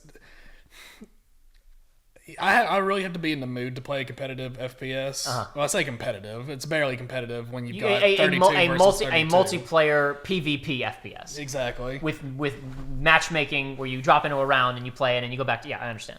And it's one, and like you said, it's like I've never really liked the gunplay of any Battlefield game that I've played over the years. Even though we played the hell out of 3 and Bad Company 2 and whatnot back in the day. But it's like... with this one, because I honestly didn't even know which demo I played. I thought the demo I had played for 1 was actually 5, so I was like, I remember having fun with the demo I played, and then later on I was like, it doesn't. But like in the demo, I used like a bunch of mortar launchers, and I used a bunch of like stationary things, and it's like a lot of I got my fun out of not gunplay, and that's how it always was back in the day. It's like, Bad Company 2, it's like somebody would be the recon class, and they would deploy a drone, and we'd strap it down with C4. Yes. And we'd go and just bombard people. It's like a bunch of stupid things like that. And it's like, I noticed when I was playing this game and I was looking at a bunch of equipment and I was like, there's not a lot here. Am I missing something? What's all this? And it's like, I remember mortars is what I was latching onto because I was remembering 1. And I found an article that I read, and it was basically the developers saying, it's like, okay, well, in Battlefield 1, there's a lot of problems with mortars. There's a lot of problems with people doing, just things that weren't standard gunplay. And, like, we're removing a lot of that to focus on the core gameplay of it. And as a reason... But your core gameplay sucks, though. Yeah. Like I said, I just don't like it very much. I go back to... There's Donkey's review of the original Battlefront, damn it, was basically him talking about how, like, it's, like, the game is fun, but once you've played it for a couple hours, you've seen everything on offer because there's not, like, enough opportunities. The specific thing he says, like, it's missing those, quote, magic moments you sometimes get with the Battlefield games, and he cuts to footage of friendlies, strapping C4 to the bottom of a tank so it doesn't do damage, but it does physics, and launching the tank into the air and shooting a jet with the tank's cannon. And the thing is that there are still shenanigans because this is a game that was slapped together to make people forget about Battlefront 2.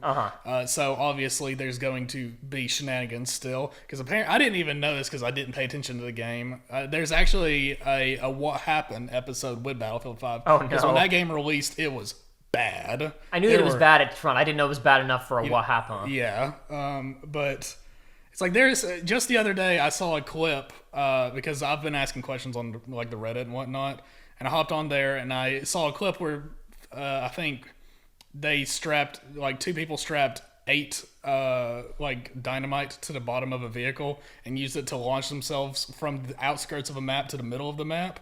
It's like, so you can still do that stuff. It's just, it feels like it's a lot more restricted than how it used to be. And also, another, of course, when you're comparing, Call of Duty and Battlefield, usually the big thing that people bring up is vehicles versus not having vehicles. Yeah. Vehicles have always been a massive part of Battlefield games, and maybe it's just bias, maybe it's just feel, but it really feels like most of the vehicles in this game they just don't feel good. And I'm not the only one that feels that way, because usually I'm not even the one that's using the vehicle. Usually I'm the one that's, like, I'm the repairman. I like to tag along, sit in the gun, like the gunner seat, and then hop out and repair and whatnot.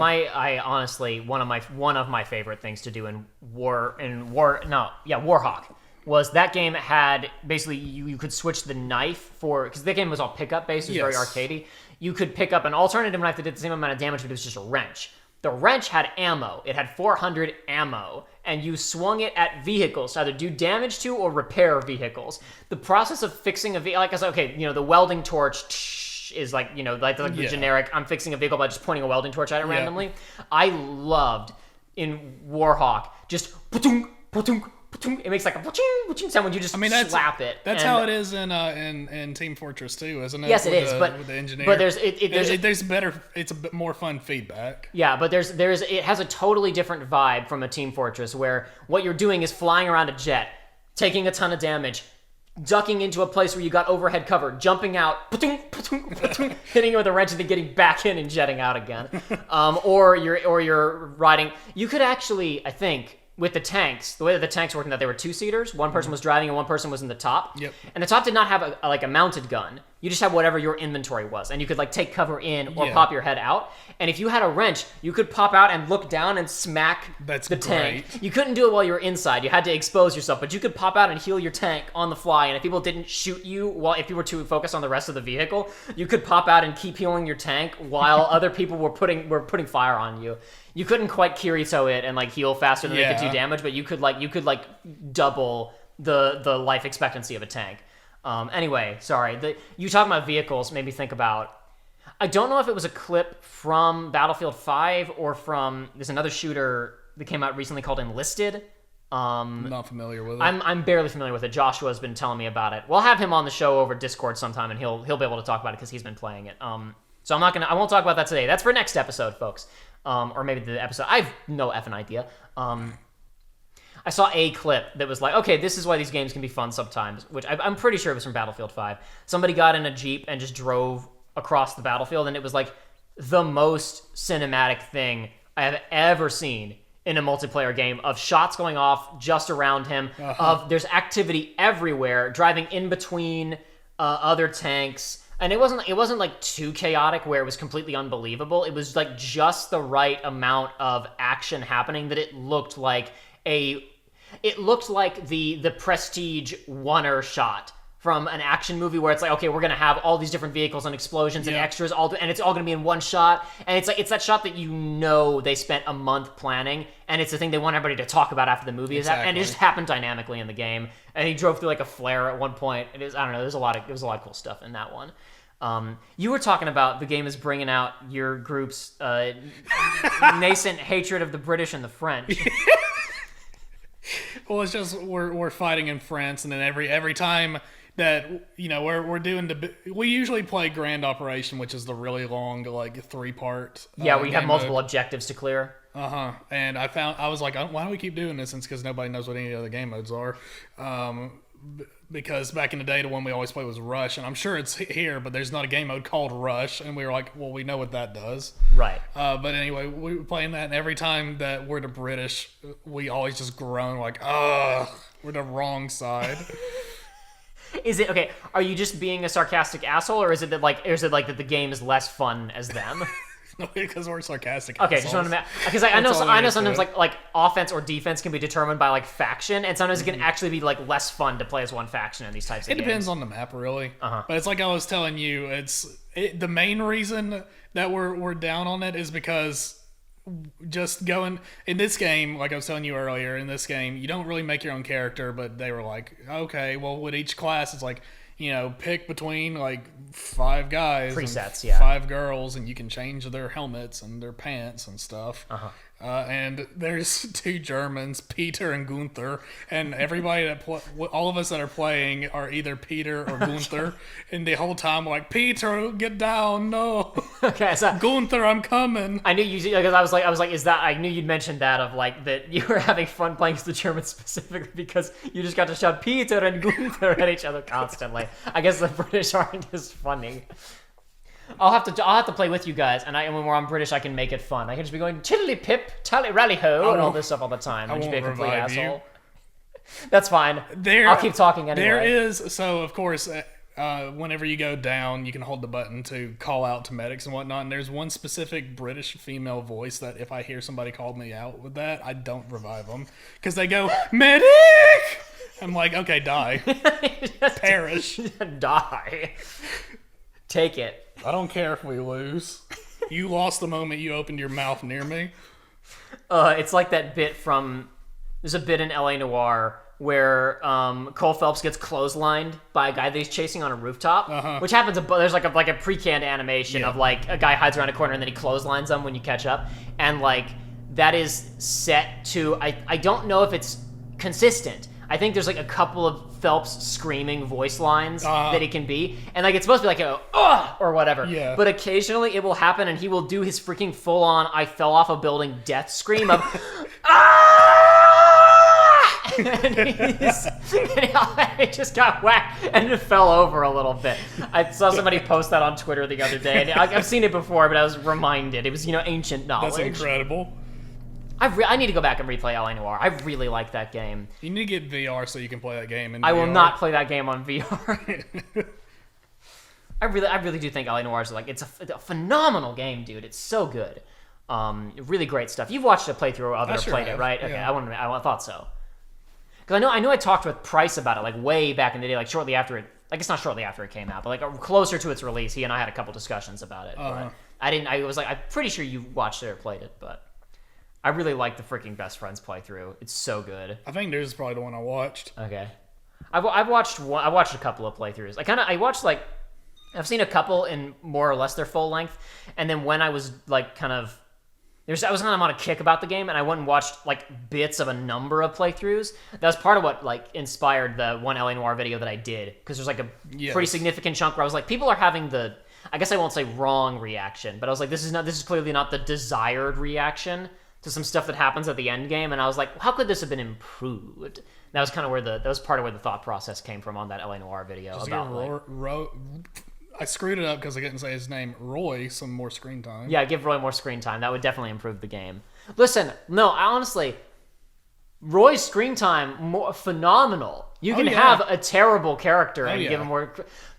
Dude, the freaking part when you're like I don't know, maybe people would see it as like a bad thing, but like Roy is an asshole, so it's supposed to be. But like because he's a prick the moment you meet him, obviously, really early on. But like the moment where you're like, okay, is when it's like I think it's the first case you do with him, and you go to like the ice factory at the very end for like the final like shootout sequence, right? And to be fair, you wind up getting into a shootout with like dangerous drug runners or whatever. But like the very, very beginning, when you're on the damn sidewalk walking up to it and it's closed up, and like a janitor, like a guy in like a jumpsuit, like a janitor walks up and he's like, oh yeah, this place has been closed down for years now. Nothing to see here. Nothing suspicious here. And Roy goes, oh yeah? How many janitors carry a 9 in their jumpsuit? And the guy goes, ugh, and reaches for his gun and starts to pull it out. And Roy just whips it out and blows the guy away in cold, and just shoots him in the street. And then they go inside and have a gunfight. I was like, okay, all right, that's who we're dealing with here. What a hero. Love that guy. I've seen some people be like, dude, I've told you this before. I, like, not as much recently, but there was a period, because, like, that LA Noire video still gets, like, my most views on a monthly basis. I, like, it and the Zelda video go back and forth for daily, like, most monthly views. And last year, it was really active. There was a period of time where it was getting, like, 1,000 views or more a day. And, like, I didn't put anything on. Nothing LA Noire related happened. Just the algorithm was just going crazy. Yeah. Some days it was getting way more than 1,000 views. And during that time period, I reliably got, like, one comment a month of, like, I don't know, I really liked Roy. I liked his style. And I'm like, is this person being sarcastic? Or have they just outed themselves as just the biggest prick? Because, like, I biggest asshole. I legit, in the world. there are like 12 or so comments of, like, I was really sad that Roy was a bad guy. I wish that he teamed up with Cole at the end to take down the bad guys. He's like the main antagonist. What are you talking about? God. Anyway, is he hot? Is that the thing? I don't know. I think he's funny. Because, like, I saw an image that was an astral projection image, and it was like my moral compass leaving my body when the villain's hot. It's like, is that the deal with Roy? I don't know. I mean, it's like he drives a cool car, and he is funny. He's very well written. He's like surface level likable. Yeah. You know, that's like, he wouldn't be good at what he does if he wasn't likable. Yeah. I think it's like people played it and they were like 13 and they got it because they like GTA and they were like, he's cool, and they didn't process, that he's an asshole. They didn't process that because it's not like I was about to say it's not like he does do some explicitly racist things, but it's not like he literally puts on blackface and, like, calls people the N-word constantly or whatever. So, like, maybe it was too subtle for them. Maybe they just don't remember. Maybe Roy Earl was too subtle for some people. Anyway, the freaking, I thought about, I did, like I said, I added Battlefield 5 to my library. Maybe I'll have to hop on and play with you guys, because I rarely get to play games, like, with you guys, so I may have to join you guys for some stuff, because I'm not going to play Warframe. It's too late. I can't join you guys for Warframe. I would never catch up. We're not very far. I would not catch up. Well, we have no chance of catching up, but it's like, I'm mad. I'm mad about Warframe because I'm mad that, like, literally my friend was like, hey, I gotta grind some stuff in Warframe because it's the anniversary. I'm getting back in. He's like, can you help me with stuff? I'm like, listen, I'll download it and I'll help you, but I'm not getting back in. I'm not getting into it. I'm not gonna get into the game. I just don't want to play it right now. He's like, oh, I mean, you don't have to. Just help me grind this out. And here I am with my first Prime suit grinded Getting out. older all the time. Feeling younger in my mind. The freaking, we played a little bit of Battlefront. I almost did it again. I literally cannot say Battlefield or Battlefront without, like, second guessing myself. And the moment you say it, I'm like, which one is that? You're talking about the Star Wars. Star Wars. one. We played that together a couple times. We did, yes. I do think that's fun, but, like, the real thing with that game is, like, you have to grind for it to be fun. And I don't mean the overall grind. I mean you have to grind matches for it to be fun. Yeah. Matches aren't fun for the first 3 minutes. Once you can play as a Republic Commando or whatever, then the game's fun. Yeah.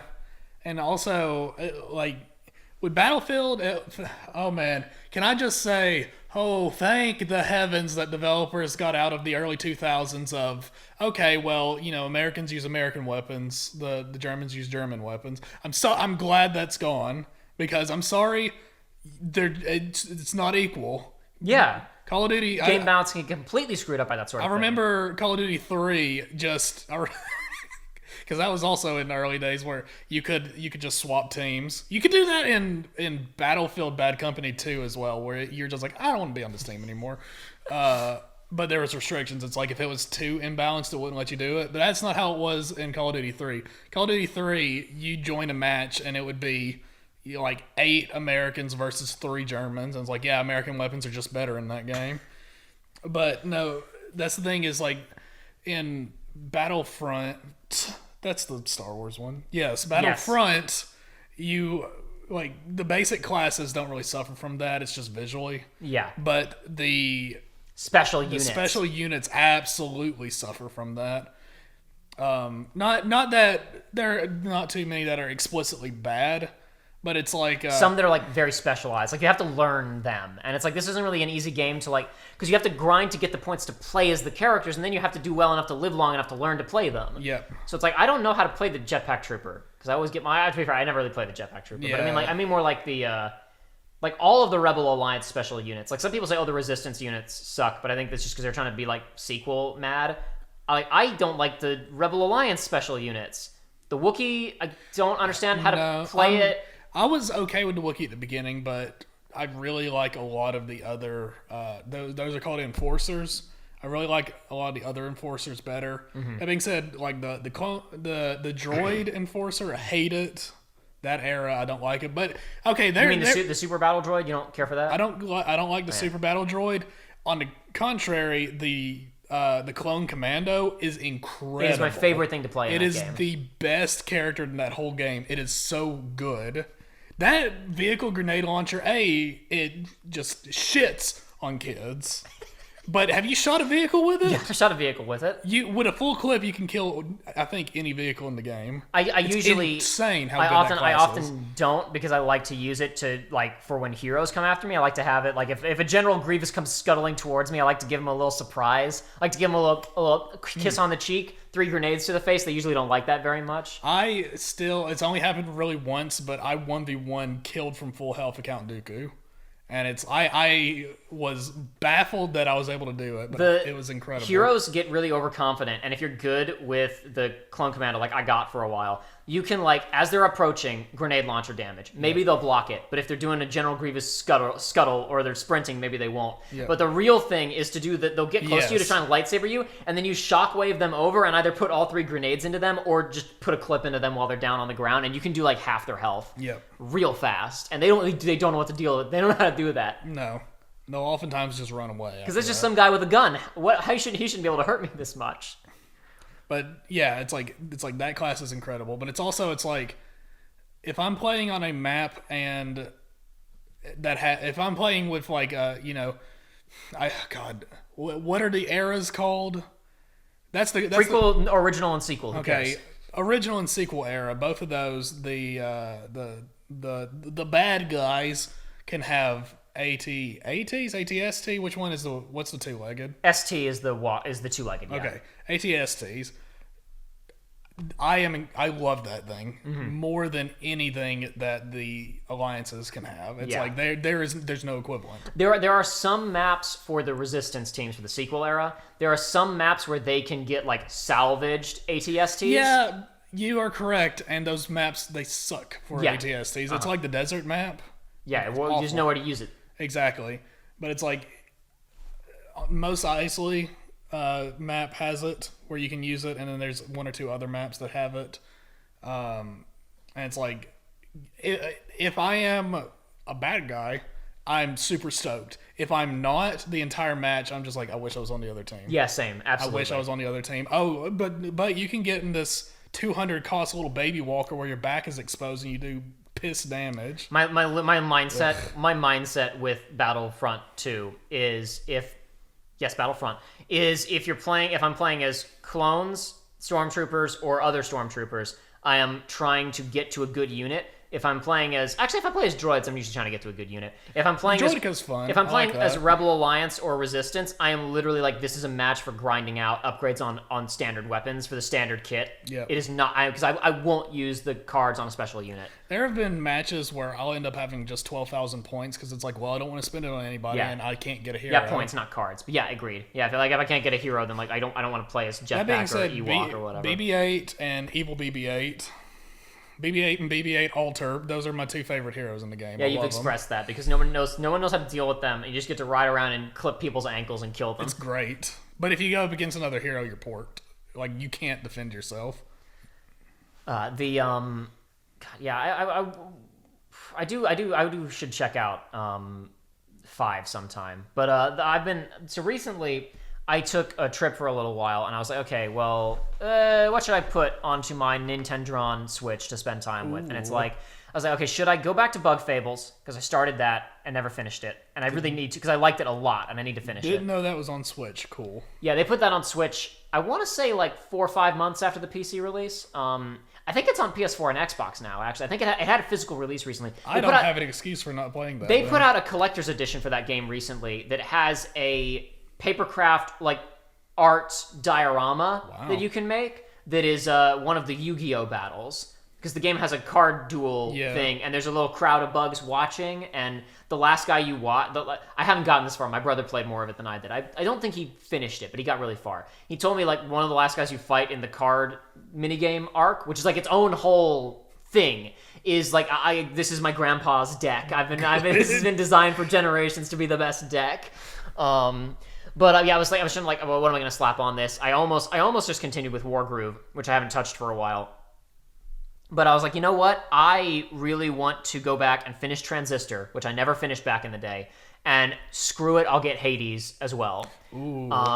Because I am a hipster, and I played Bastion and Transistor, and I really, really like both of them, but I never got around to Hades. Mm-hmm. I almost finished Transistor on the trip. I finished it like a week later after I got home, and I started playing Hades a little bit ago. I'll talk about Transistor first, because honestly, I think I have more to say about it, and everybody's heard about Hades recently, and Transistor's really good. Unlike Hades, which is, the roguelite and very long. I haven't finished it, and I've already put like probably 3 times the amount of time into it that I did into Transistor. Transistor's just one campaign. It's like probably 8 hours. It depends on how fast you go. Yeah. It has one of the most fascinating moods and settings of any sci-fi game / cyberpunk game I've ever played.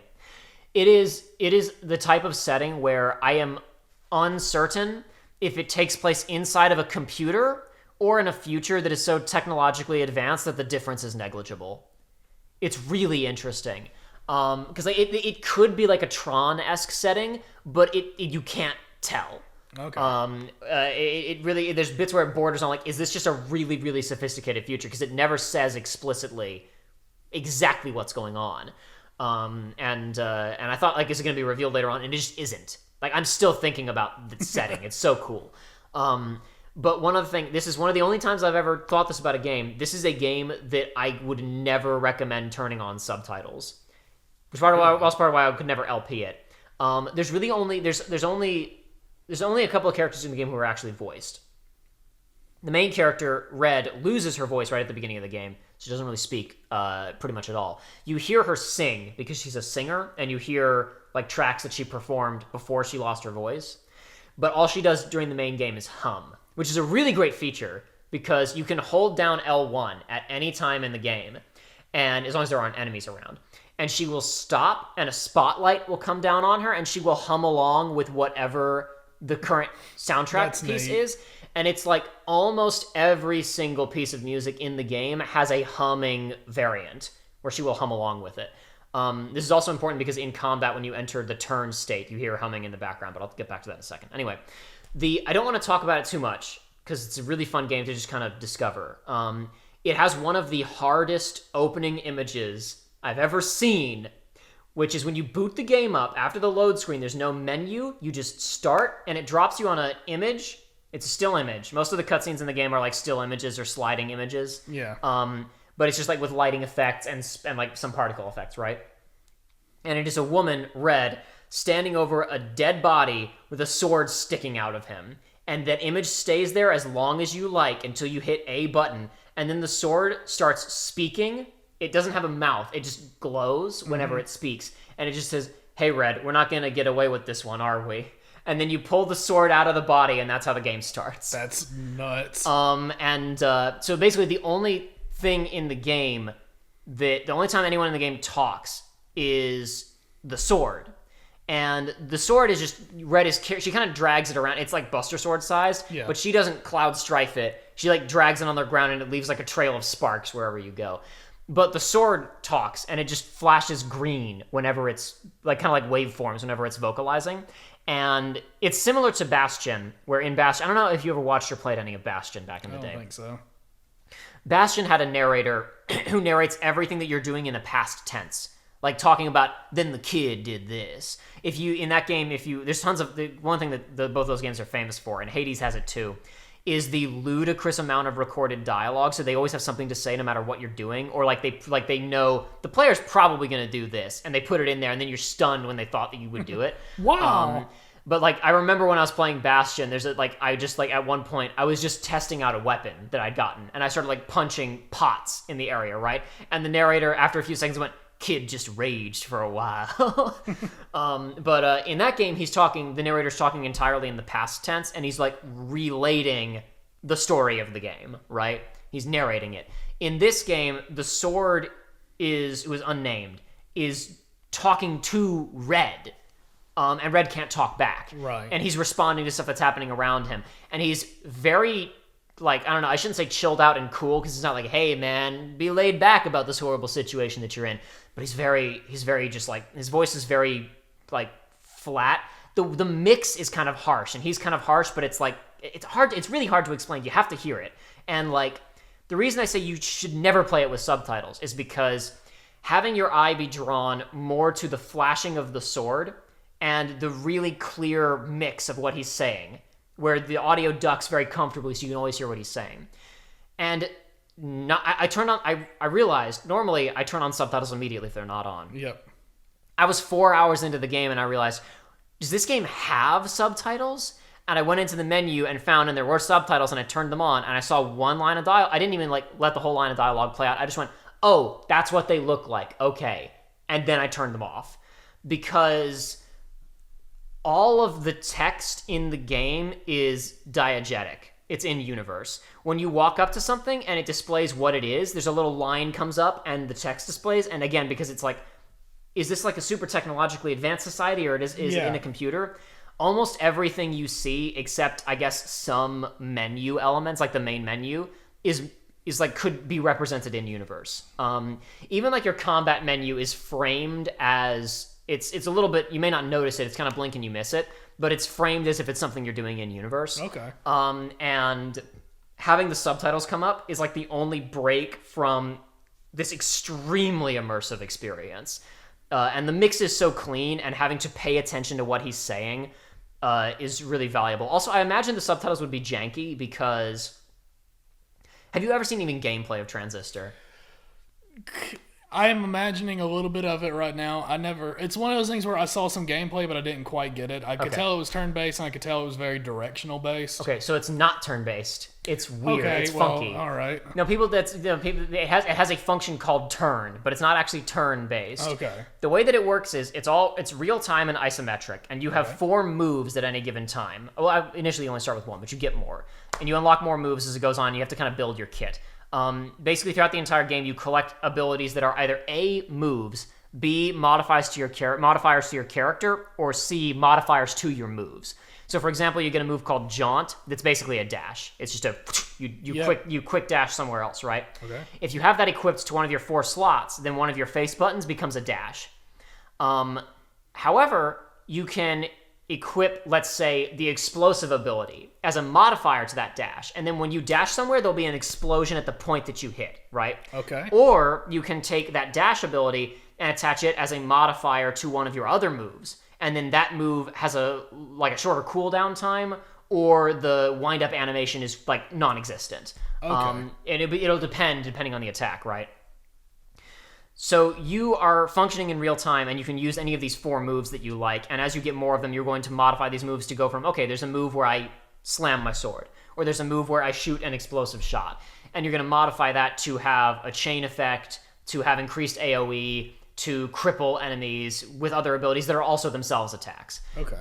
But enemies are extremely aggressive and hyper-lethal, and it's very hard to deal with them in real time. So you have a function called turn, where basically you completely freeze time, and you have as much time as you want to figure stuff out. You have a meter that drains when you use any moves or move the character. And different moves have different costs within that turn state, which can be reduced by assigning not jaunt. There's another move that affects speed, and you can apply it to certain moves to reduce their cost in turn state. Okay. And the idea is all enemies are now frozen. The map is laid out in front of you. You can move the character, and that takes up meter. You can use a move, and that takes up meter, and you get to act until you run out of meter. Or you can act with only a certain amount of meter taken up, because you will then execute the plan essentially instantaneously. Time does pass, but you move so fast that it's irrelevant. Like, enemies can't get out of the way of your attacks. Except for a few very specific enemies who have become a shake up later on in the game where you have to plan around them. And then once you do that, the turn state has to then recharge. If you use the whole meter, it has to do a longer recharge. If you use only part of it, it does a shorter recharge. Okay.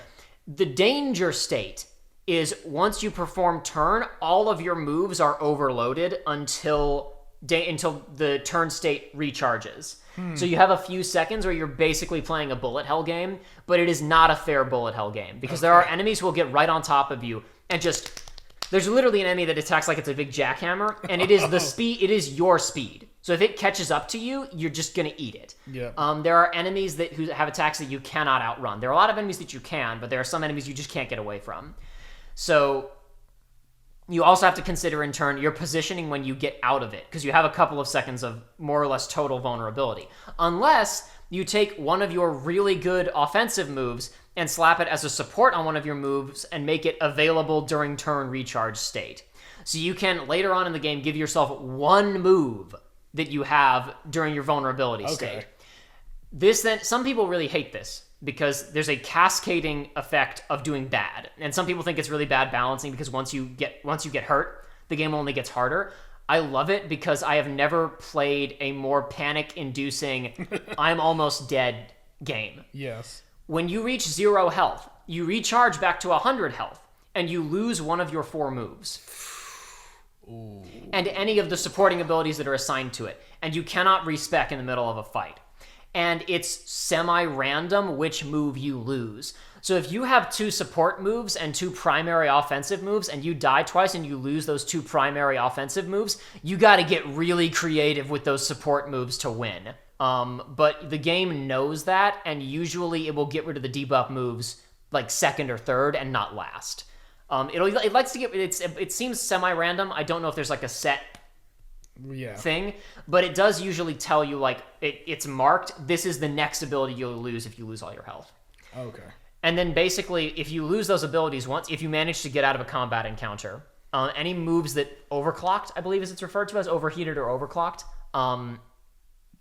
you don't get them back until like it'll give you like a activate 2 or to 3 more save points to get this ability back.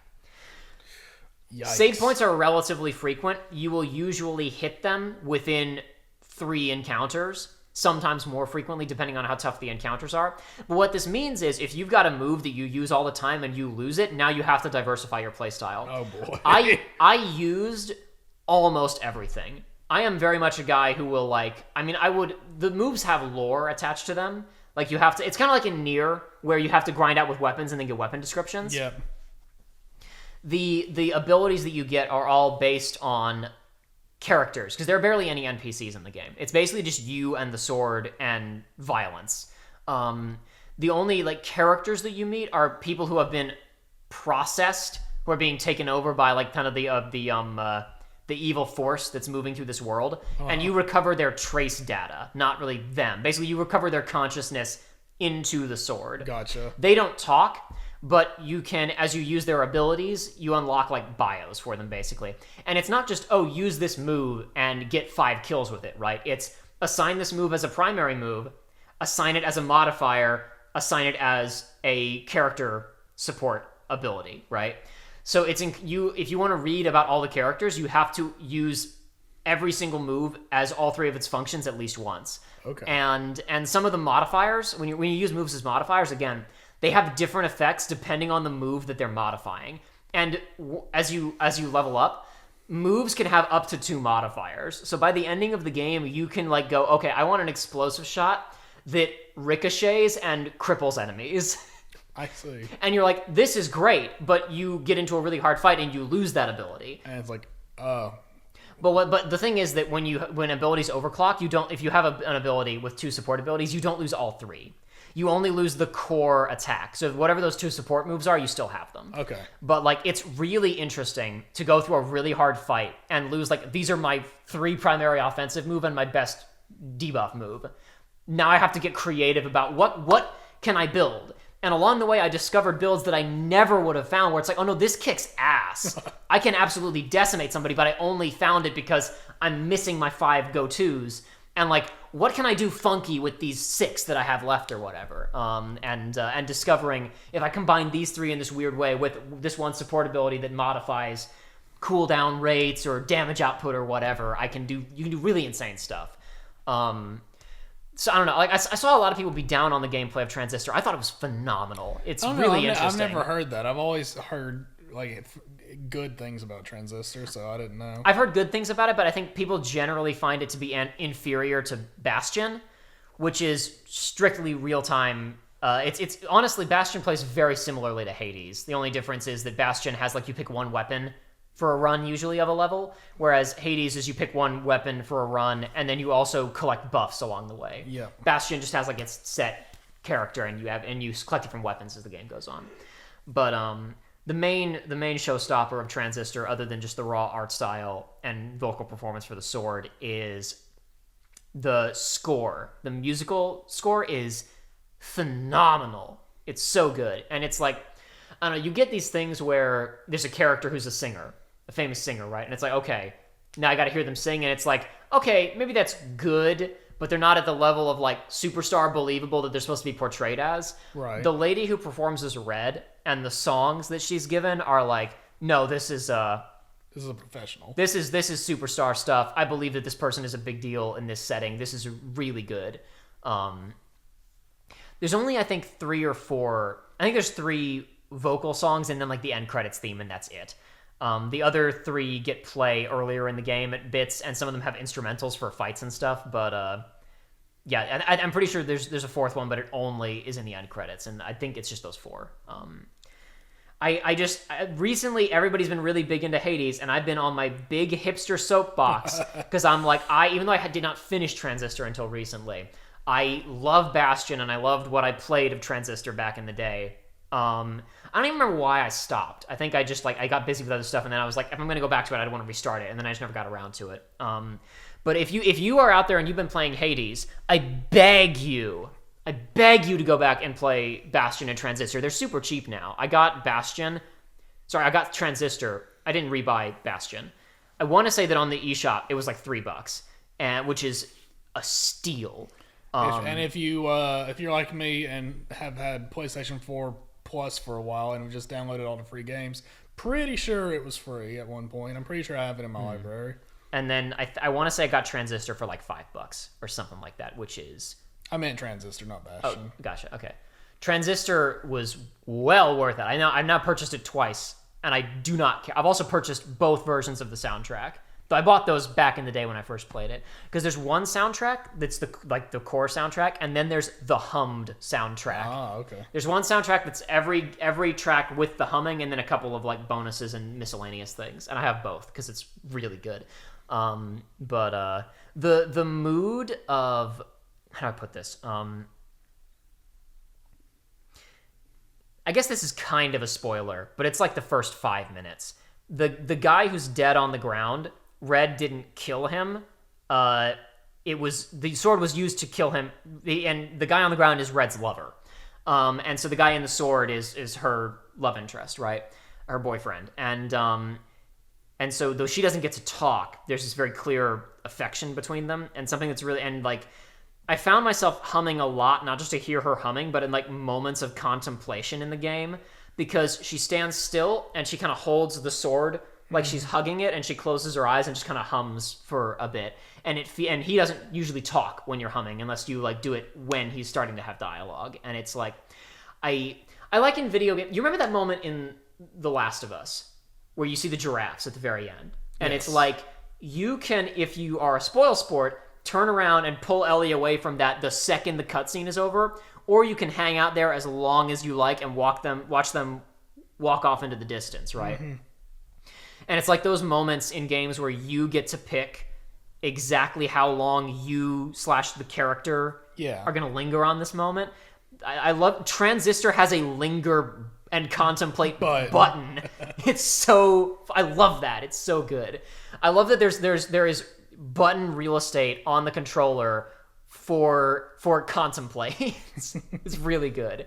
But for real, if you're out there and you like Hades, Transistor's pretty different in terms of tone and it's very different in terms of tone and presentation, but the gameplay's really different too. It may take some getting used to because like you are not supposed to fight in real time. It's not technically turn-based, but like you are extremely vulnerable and enemies move faster than you. You have to know. Sometimes you do have to fight in real time because you're gonna be on your cooldown and you have to use the one ability that you have because it's important to have that one ability spec to be able to use for emergencies. Yep. But there are other times where you're like, you have to be able to assess a situation and know I can deal with that enemy without taking damage because I can't burn my meter right now. And that becomes part of the balancing act. It's like a really, really extreme version of ATB in Final Fantasy VII Remake of like, do I use ATB to stagger the enemy or do I use ATB to damage them after they're staggered? It's kind of another thing where it's like, okay, if I am not using turn, I have to be in absolute gamer mode to not get creamed. You have to be doing really solid threat assessment on, can I deal with this in real time and when do I need to use turn? Because there are battles where you will just use turn, basically, but you have to be able to make the call, because if you use it frivolously, you don't have enough meter to be able to clear an entire encounter usually. Right. So like if you use it frivolously and don't clear out grunts and play a little bit of bullet hell, you just go straight into turn, you're gonna get smoked. It's really interesting. I would say we'd LP it. Like I would LP it in a heartbeat, but it is a game meant to be played by yourself with headphones on, completely immersed in it and never speaking, because you need to hear everything that damn sword says. It would be a bit like when Aiden and I tried to film Call of Duty 4 5 years ago, or however long ago that was, when we were trying to do commentary, but I was also trying to play a high-stakes shooter, and Captain Price was constantly shouting stuff at us, and we never got to finish thoughts because we were always stopping to hear the dialogue. You and I we couldn't do Transistor, because like we would be stopping every second to listen to the sword. But Hades is a much more LPable game. I see why that became so huge on Twitch. Have you watched any of Hades at all? Literally haven't, because I keep being like, yeah, no, I'll play it one day. I don't need to watch somebody else play this roguelike. Maybe we should play some Hades. Oh, no. Why not? I've been playing other roguelikes recently, and I keep getting my ass kicked. I'm sad. I've been playing Enter the Gungeon a little bit, and I'm not good at it. And then I was like, oh, yeah, Dead Cells. I have it. Oh, man, this game's great. And I've gotten to the final boss 4 times, and every time I get my ass kicked, and I'm real sad. I beat the boss once a long time ago. I've gotten to the final boss of Hades once. I've only gotten back in the general vicinity of him, I think once, but I haven't played it that much. I've only done a small handful of runs since I even got that far that weren't like, I'm just going to straight grind. Because the way that game works is there are, I think there's 6 total weapons. You start out with only a couple, but you can unlock more as the game goes on. And there's like a percentage chance when you start a run of like, hey, if you use this weapon, you'll get 20% more experience, or the equivalent of experience. So sometimes I'll pick up a weapon where it's like, if I use this against boss number 3, I will get my crap pushed in. So I know this is not a real run, so I'm just going to pick resources. Because the way Hades works, for anybody who doesn't know, basic plot is you play as the son of Hades, Zagreus, who is actually he's not like an OC.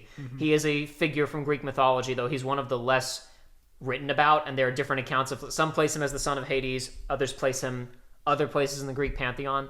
Basically, he's trying to get out of hell. And that's very difficult because hell is designed to keep people in. The advantage of already being dead is that when you are killed, you just go back to the bottom of hell instead of, being dead permanently. So that's where the rogue-like aspect comes in, of you get killed and then you just go back to the start. But basically, the way that it's structured is when you are in a chamber and you fight enemies, then the doors become available for you to go through. And usually you're given a couple of doors that are choices, and there'll be an icon that gives you the general idea of, I'll tell you the reward that's in that room, right? Okay. So the game has a pseudo long-term progression. For the most part, you are building up how strong your character is, and in many ways designing your kit on each run. There are some things that you get long-term. The most interesting things that you get are the ones that you just get on individual runs, which are boons from the gods, which are basically the Greek pantheon up on Olympus is trying to help you get out of there. So they will send you buffs. You'll run into Zeus's icon, and it will give you an option of 3 randomly selected buffs, right, that increase in power or rarity. Sometimes the basic ones are just so valuable that you pick them over the legendary ones because you're like, I need this as like part of my basic kit. But so any boons that you pick up from gods are limited to that run. And they run the gambit from a lot of different things because each of them is themed to a particular thing. Some of them are predictable, like Zeus is going to give you chain lightning on certain attacks. He's going to give you lightning themed things. He's going to up your lightning type damage, that type of stuff.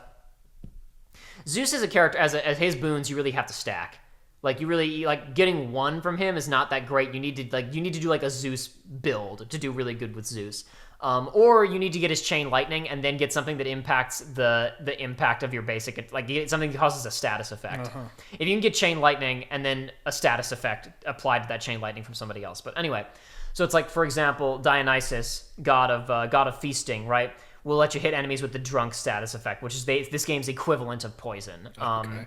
Aphrodite will let you, her strongest thing will hit enemies with charm, but that's like, you have to basically, you can get like a god's call or your call or something like that, which is like you can get a super move that charges over time in individual battles, and each god has a specifically themed one.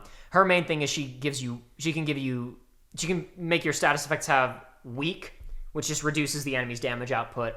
Athena can let you deflect projectiles because there are some enemies in this game that are full-on near bullet hell shooters. Mm-hmm. There are enemies in this game where it's like, okay, this enemy shoots near boss fight bullet patterns, and it's just a damage tax. Or you have to be good at swinging the sword and killing them all, right? Or you can find a boon from Athena that makes your dodge deflect. And then you dodge into the bullet hell, and you shoot the bullets back, and you blow the person up. So this is something where, like, your chances of finding that deflect are whatever they are. You may not even find Athena, right? You may find a dodge that's from Poseidon that when you land somewhere, a wave goes out and pushes enemies away from you. You may run into one whose name I forget, who will up your critical hit rate on things. You may run into Ares, who will give you the Doom status effect. Ares! The Doom status effect is not like in Final Fantasy where it like kills something after 10 seconds, but it's like after you hit something, there's like a 2-second delay, and then they just take 100 damage or whatever. And then it's like, if you keep running into Ares, you can upgrade the damage output, or you can make more things do that.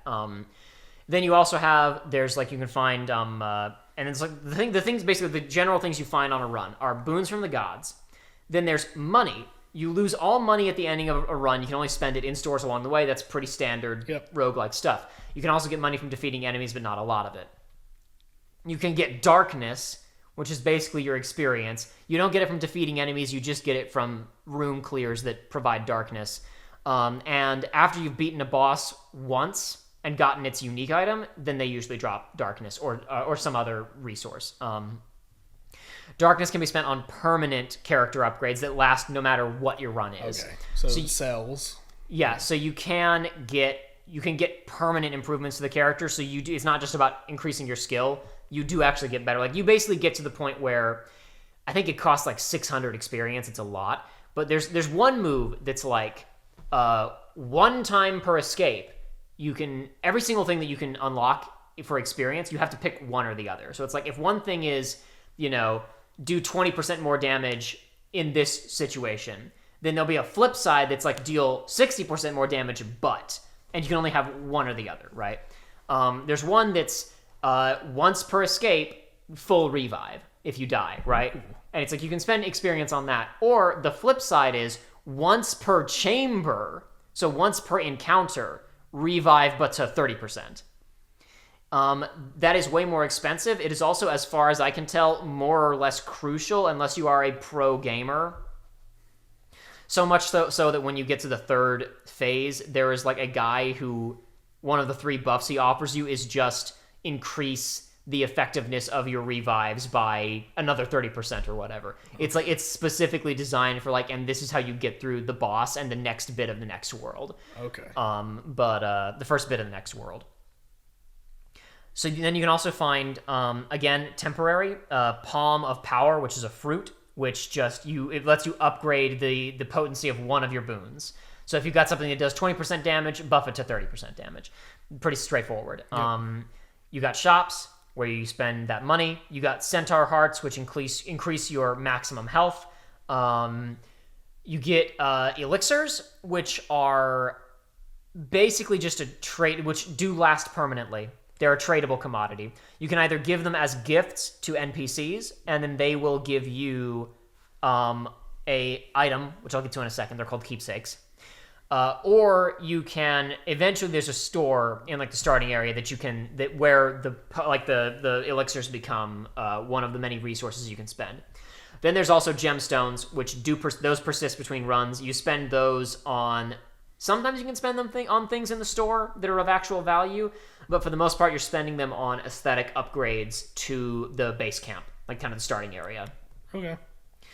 And then when you give the potion to characters, be they the gods who are sending you gifts or the other characters who hang out in the initial starting area, they will give you keepsakes that are like, whenever you start a run, you pick an item that gives you a specific buff that's like themed to that character. With all of the gods, most of them, some of them aren't like this. Most of them are the first boon you find will be from this character and increase the percentage chance of rarity of their boons. Okay. They're pretty boring. I usually only do... You can eventually unlock the ability to change your keepsake once per zone, if you're so inclined. So I'll usually only use the god thing once to make sure I get like to try and up the chances of getting a particular thing I want, and then I'll skip to more useful stuff that's like... that has more to do with survivability or like when you blow up pots, there's a 15% chance that they drop healing items or whatever, because otherwise like it's almost impossible to heal. Mm-hmm. I actually haven't used that one as much as I had thought that I would. I'm trying to remember what I usually use now in my runs, but it's been a while and I don't remember. There's one thing, I won't say it, because especially if you're a fan of the Greek pantheon, this is kind of a fun surprise to find out about, so I won't spoil it. There is a boon-giving character who is different from the other ones because they are a damage tax. Instead of going into the next chamber and doing a fight and then you get a boon, right? You'll be next to the doors, a weird portal will appear, and going through it will damage you. You'll get a free room because there's no enemies in it, but you will have to take a set damage tax. Okay. And then you get a buff from this guy that is always a like trade-off, where it's basically like for the next 5 chambers you take 50% more damage or you fight 200% more enemies. But after you clear those rooms, the debuff is off and you get this bonus. So I will almost there is one keepsake you can get that negates the damage tax and increases the chances of it appearing. So I usually start runs with that guy because it's like in the first zone, the debuff doesn't matter. But the long-term benefit that he gives that will last for the entire... Good. So I pretty much always start with that. So I can get in there for free, get it quick, get a good ability, and then get out. But the main thing with Hades, I'm talking about all this stuff. It's an isometric combat, fighty, shoot-bang game. Well, not really a shoot-bang game. There is a bow. There are a couple of ranged weapons. Also, the spear, you can throw it, but it's I think the core weapons you start with are sword, bow, and shield. The shield functions like Captain America's shield, though. Like you can throw it and it bounces off of things. You can also use it to deflect attacks, which is unless you're gonna go find those deflection things, it's the only viable way of dealing with bullet hell enemies because you can hold down a button that just causes you to hold up your shield, and when you do that, it charges an arrow of. It's called, I think, Bull Rush. They just charge forward and cream through things. Okay. So you can do that to absorb most of a bullet hell attack, and then towards the end of it, when you know it's about to end, you let go, charge the rest of the attacks, and then cream them. And then after that, you can get, like I said, spear, just straight up gauntlets, punching, big punch, and I will not spoil what the last one is, because it's you don't get it for a long time unless you are really, really focusing. I didn't bother on focusing on unlocking weapons for a while. I got either the spear or the shield is like the third one you unlock. I got through those 4, and then I chilled out. I didn't get the gauntlets for forever because the resources you have to spend to get on those, you also spend on other things. And I was usually spending the resources on other things because I like the kit that I have, and I don't. I feel you. Yeah, but now that I have all of the weapons, I gotta say the only one that I don't like playing with is the bow. I had the sword. Basic, there's not a lot of crazy utility to it because the only real attacks you have are your basic swing and your kind of an area of effect slam heavy move, because basically everything has a main attack and a heavy attack. Sword swings and slams, shield bashes and throws. When you throw, you're vulnerable, unless there's upgrades. Spear stabs and throws. And gauntlets punch and uppercut is their strong attack. The bow does a charge shot where you have to be stationary, which in a bullet hell isometric action game the bow is quite powerful.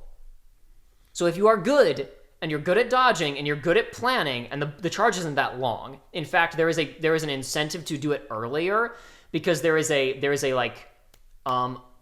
not frame perfect, but very narrow window of maximum damage. If you charge all the way up and you wait, you do less damage. There is an incentive of get the exact rhythm of how long it takes to charge and hit this exact frame of firing. But the alternative fire is he just fires a spreader. He just swings the bow and fires a bunch of shots. The only good runs I have had with the bow are when I found another thing that I didn't mention, a hammer you can find, which will let you modify your whatever current weapon you have. Mm-hmm. It just lets you do a permanent modification to it. Sometimes it's a straight buff, and sometimes it changes your kit. All of these weapons secretly have 6 moves, but you have to find the hammer and use it to unlock them. Okay. The one time I had a good time with the bow, 1 or 2 times I had a good time with the bow, was when I changed it so that the main attack is rapid fire. Does less damage, but you just have to hold it and it just shoots. Okay. I upgraded the spreader to do more damage and to penetrate, and I made the spreader do poison and doom effects. Okay, that's good. And so at that point, the bosses were still a problem, but I would walk into a standard encounter and I would hit X a couple times, and everything would be not dead, but I knew it was going to die in a few seconds.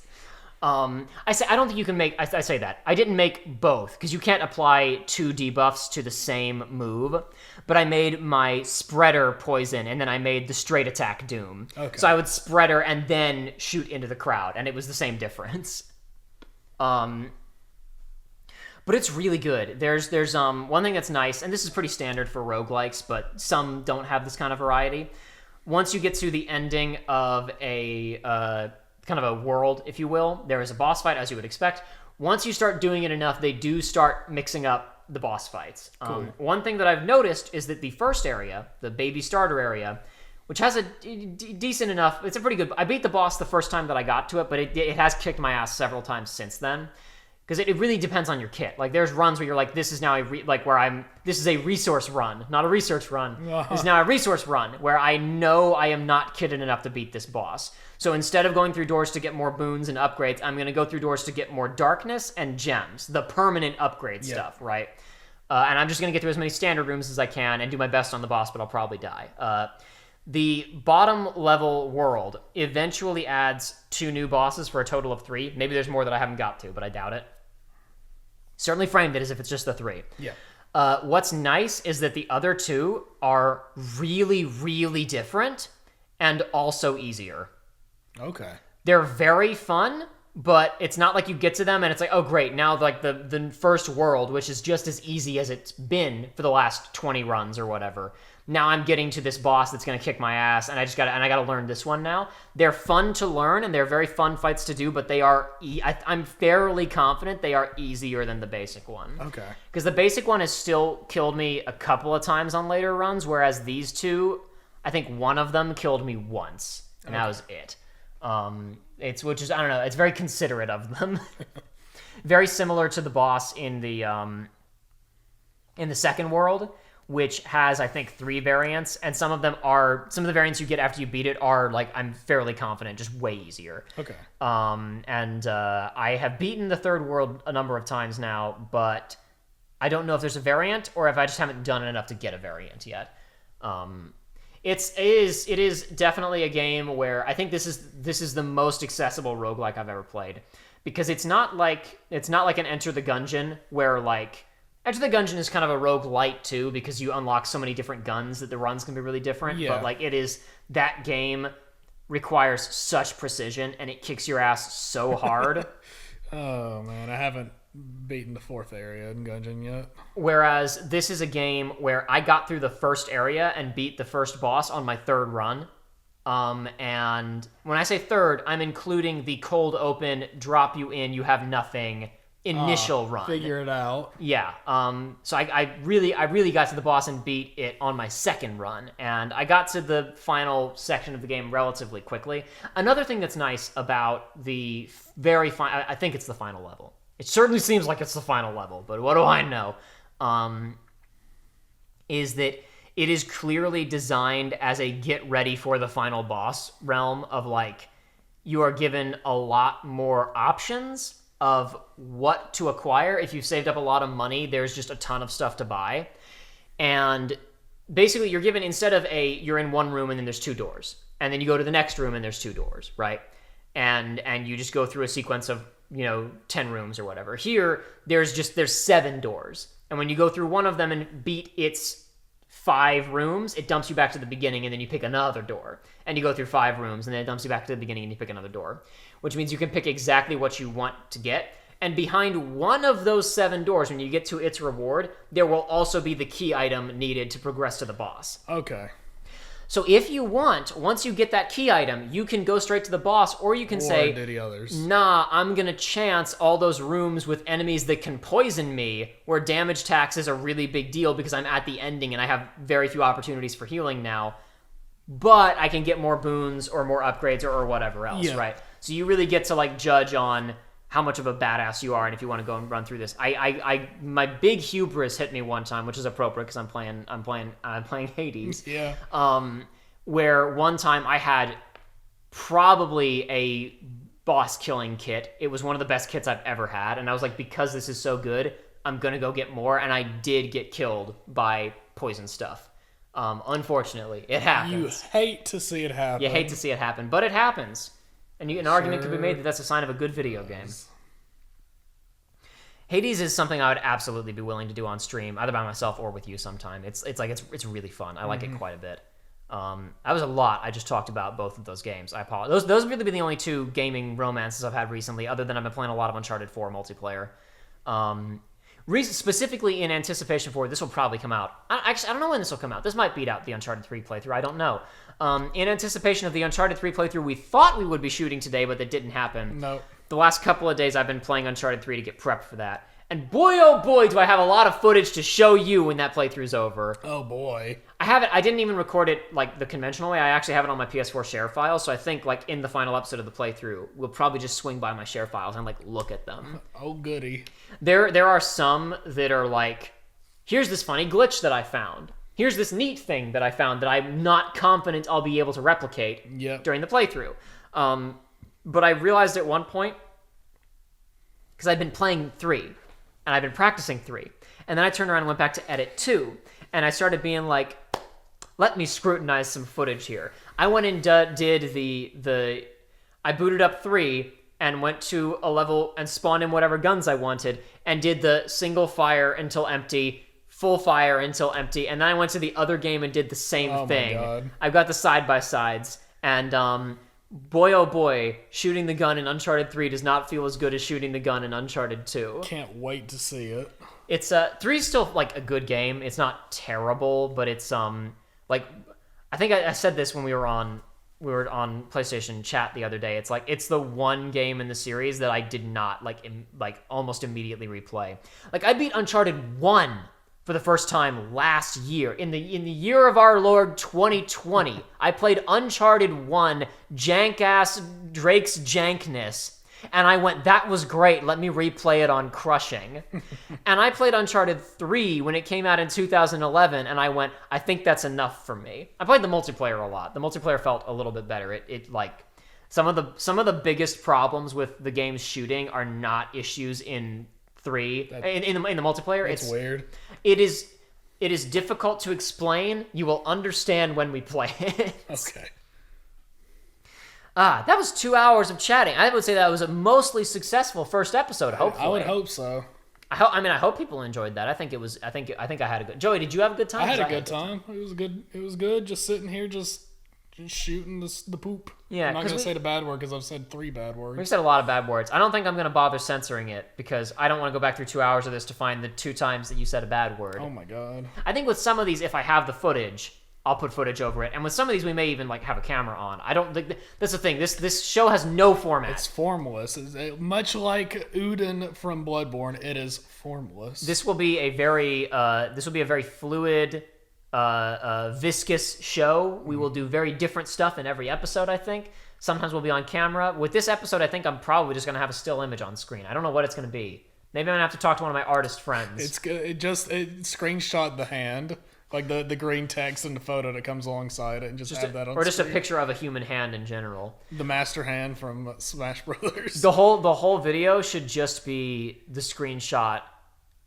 I wonder where I'll go next on my epic quest for hentai. Oh no. The whole thing is just going to be the screenshot of Kramer's hentai quest. Or maybe the last 10 seconds here where I'm saying that. I don't know. Like I still haven't finished the first one. I kind of know what I'm going to talk about and how I'm going to introduce it. So I guess I don't really have to explain that the format's going to be weird because if you're listening to this, hopefully you've watched the first episode and you already know that. But that's part of why I hesitate to call it a podcast because it's going to be so all over the place that I don't think it's like, I'm not sure it will always be conducive to an audio experience. This one was, yeah. I don't know about in the future though. I don't know. Maybe I'll like, I don't know how hard it is to get audios on the Apple Store or whatever. More realistically, I could probably easily convert these to MP3 format and slap them like a link to our Patreon in the description and put the files there, right? Yeah. Because you can host files on Patreon, and I could say like, hey, if anybody wants to listen to this as a podcast, here it is. If you're not in an area where you can, or if you don't want to spend the data, on like pulling up a YouTube video on your phone in the car. If you want to listen to this podcast 1 minute and 59 seconds before everybody else, subscribe to the podcast. Subscribe to the Patreon. You get a full 2 minutes ahead of access for all of our things.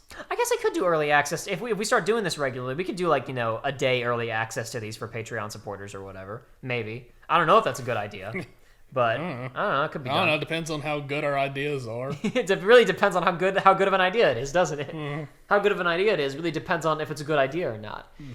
I think in general the show was a good idea though. I feel like so much of the time when we're doing LPs, like there are so many things that we want to get to that we don't, and I don't mind stopping during an LP, stopping dead and talking for 10 minutes. I do not care. I think most of you guys know that about us by now. You should at this point. But like he can't keep getting away with it, says the comments. But there's I think those people are I think the people who still liked us are long gone at this point. The people who are upset are definitely long gone.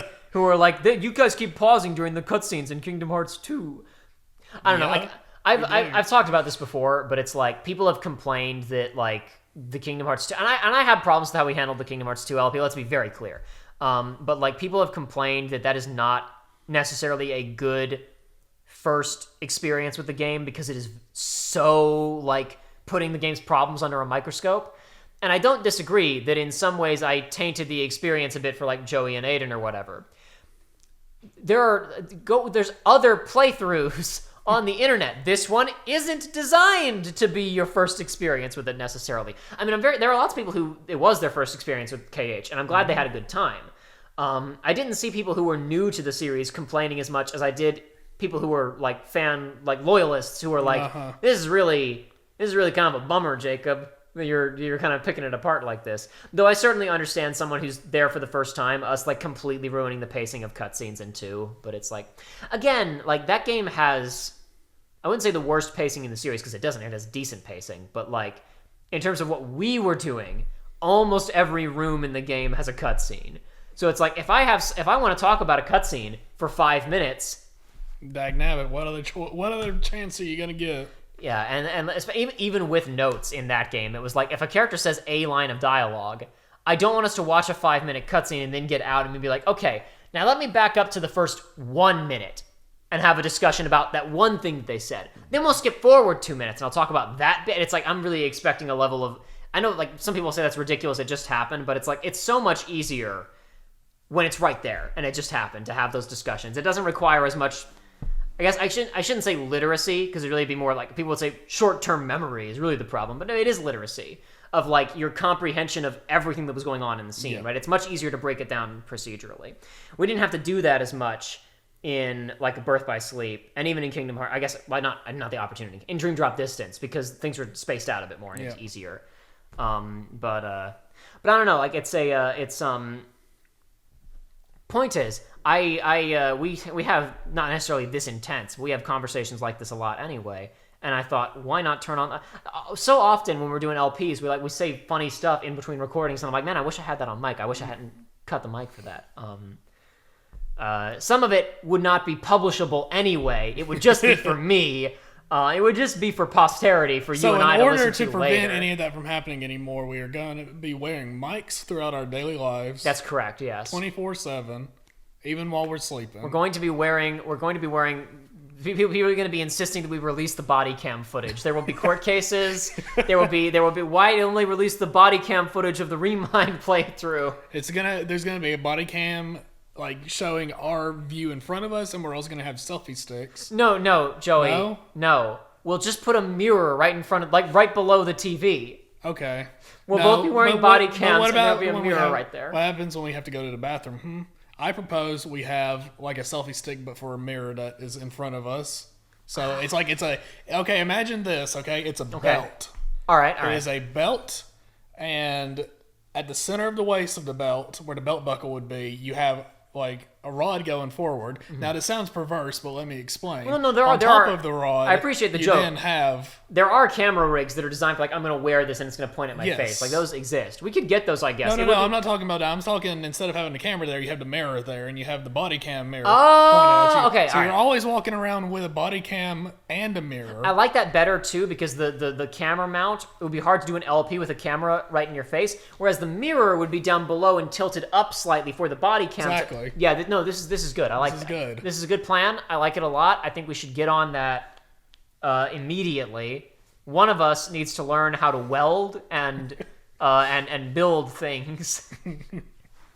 I don't know. We'll get right on that. I've said before, I don't like doing webcam for the show because this may sound odd because our show, no matter what game we're playing, is very heavily built around us talking about it. Mm-hmm. It may sound silly because, like, of course, but even when we're playing Sonic, where we're not, like, deep in the weeds of, like, criticizing the game, like we are with a Kingdom Hearts, or even with bits of Uncharted or whatever. Mm-hmm. I don't mean, like, criticizing, like, negatively. I just mean, like, there wasn't a lot of intellectual discussion with Sonic Adventure.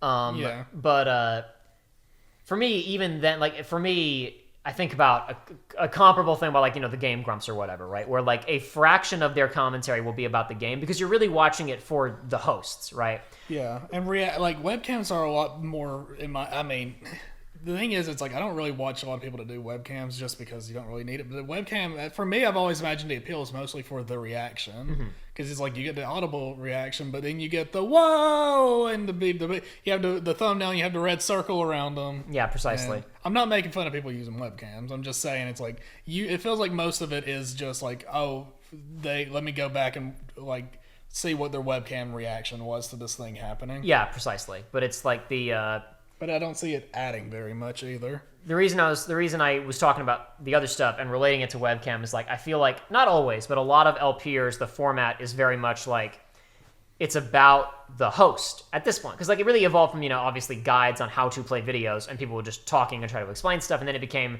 some of these people are really funny, and now a lot of Let's Players, it is much more about them than the product. And the game is the platform for the comedy, right? Which is not a problem. I'm not saying like, oh, and those people are selfish. They're entertainers, and I watch a lot of people like that, and they're very entertaining. But I think for us, our emphasis hell, is... at this point, I like all the YouTubers I watch is for the YouTuber and not the game. It's like if they play something that I'm interested in, great, two birds with one stone, but I'm watching their content because it's them. Yeah.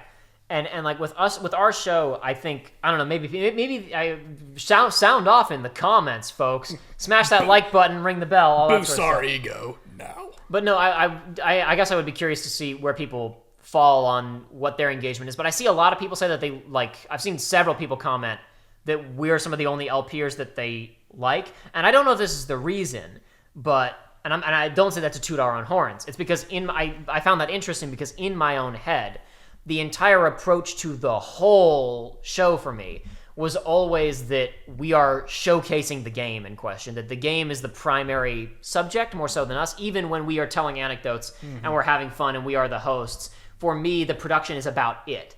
So even more so taking up a quarter of the screen, not a quarter, webcam's never a full quarter. Well, never. That. You usually haven't not been on Twitch's front page. Sure.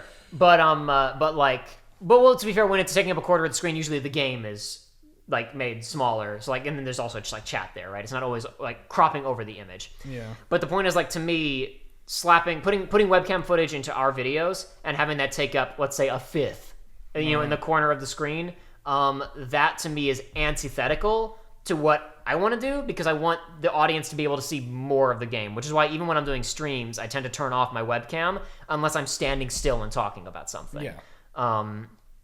Or I make the webcam very small so we lose as little information as possible.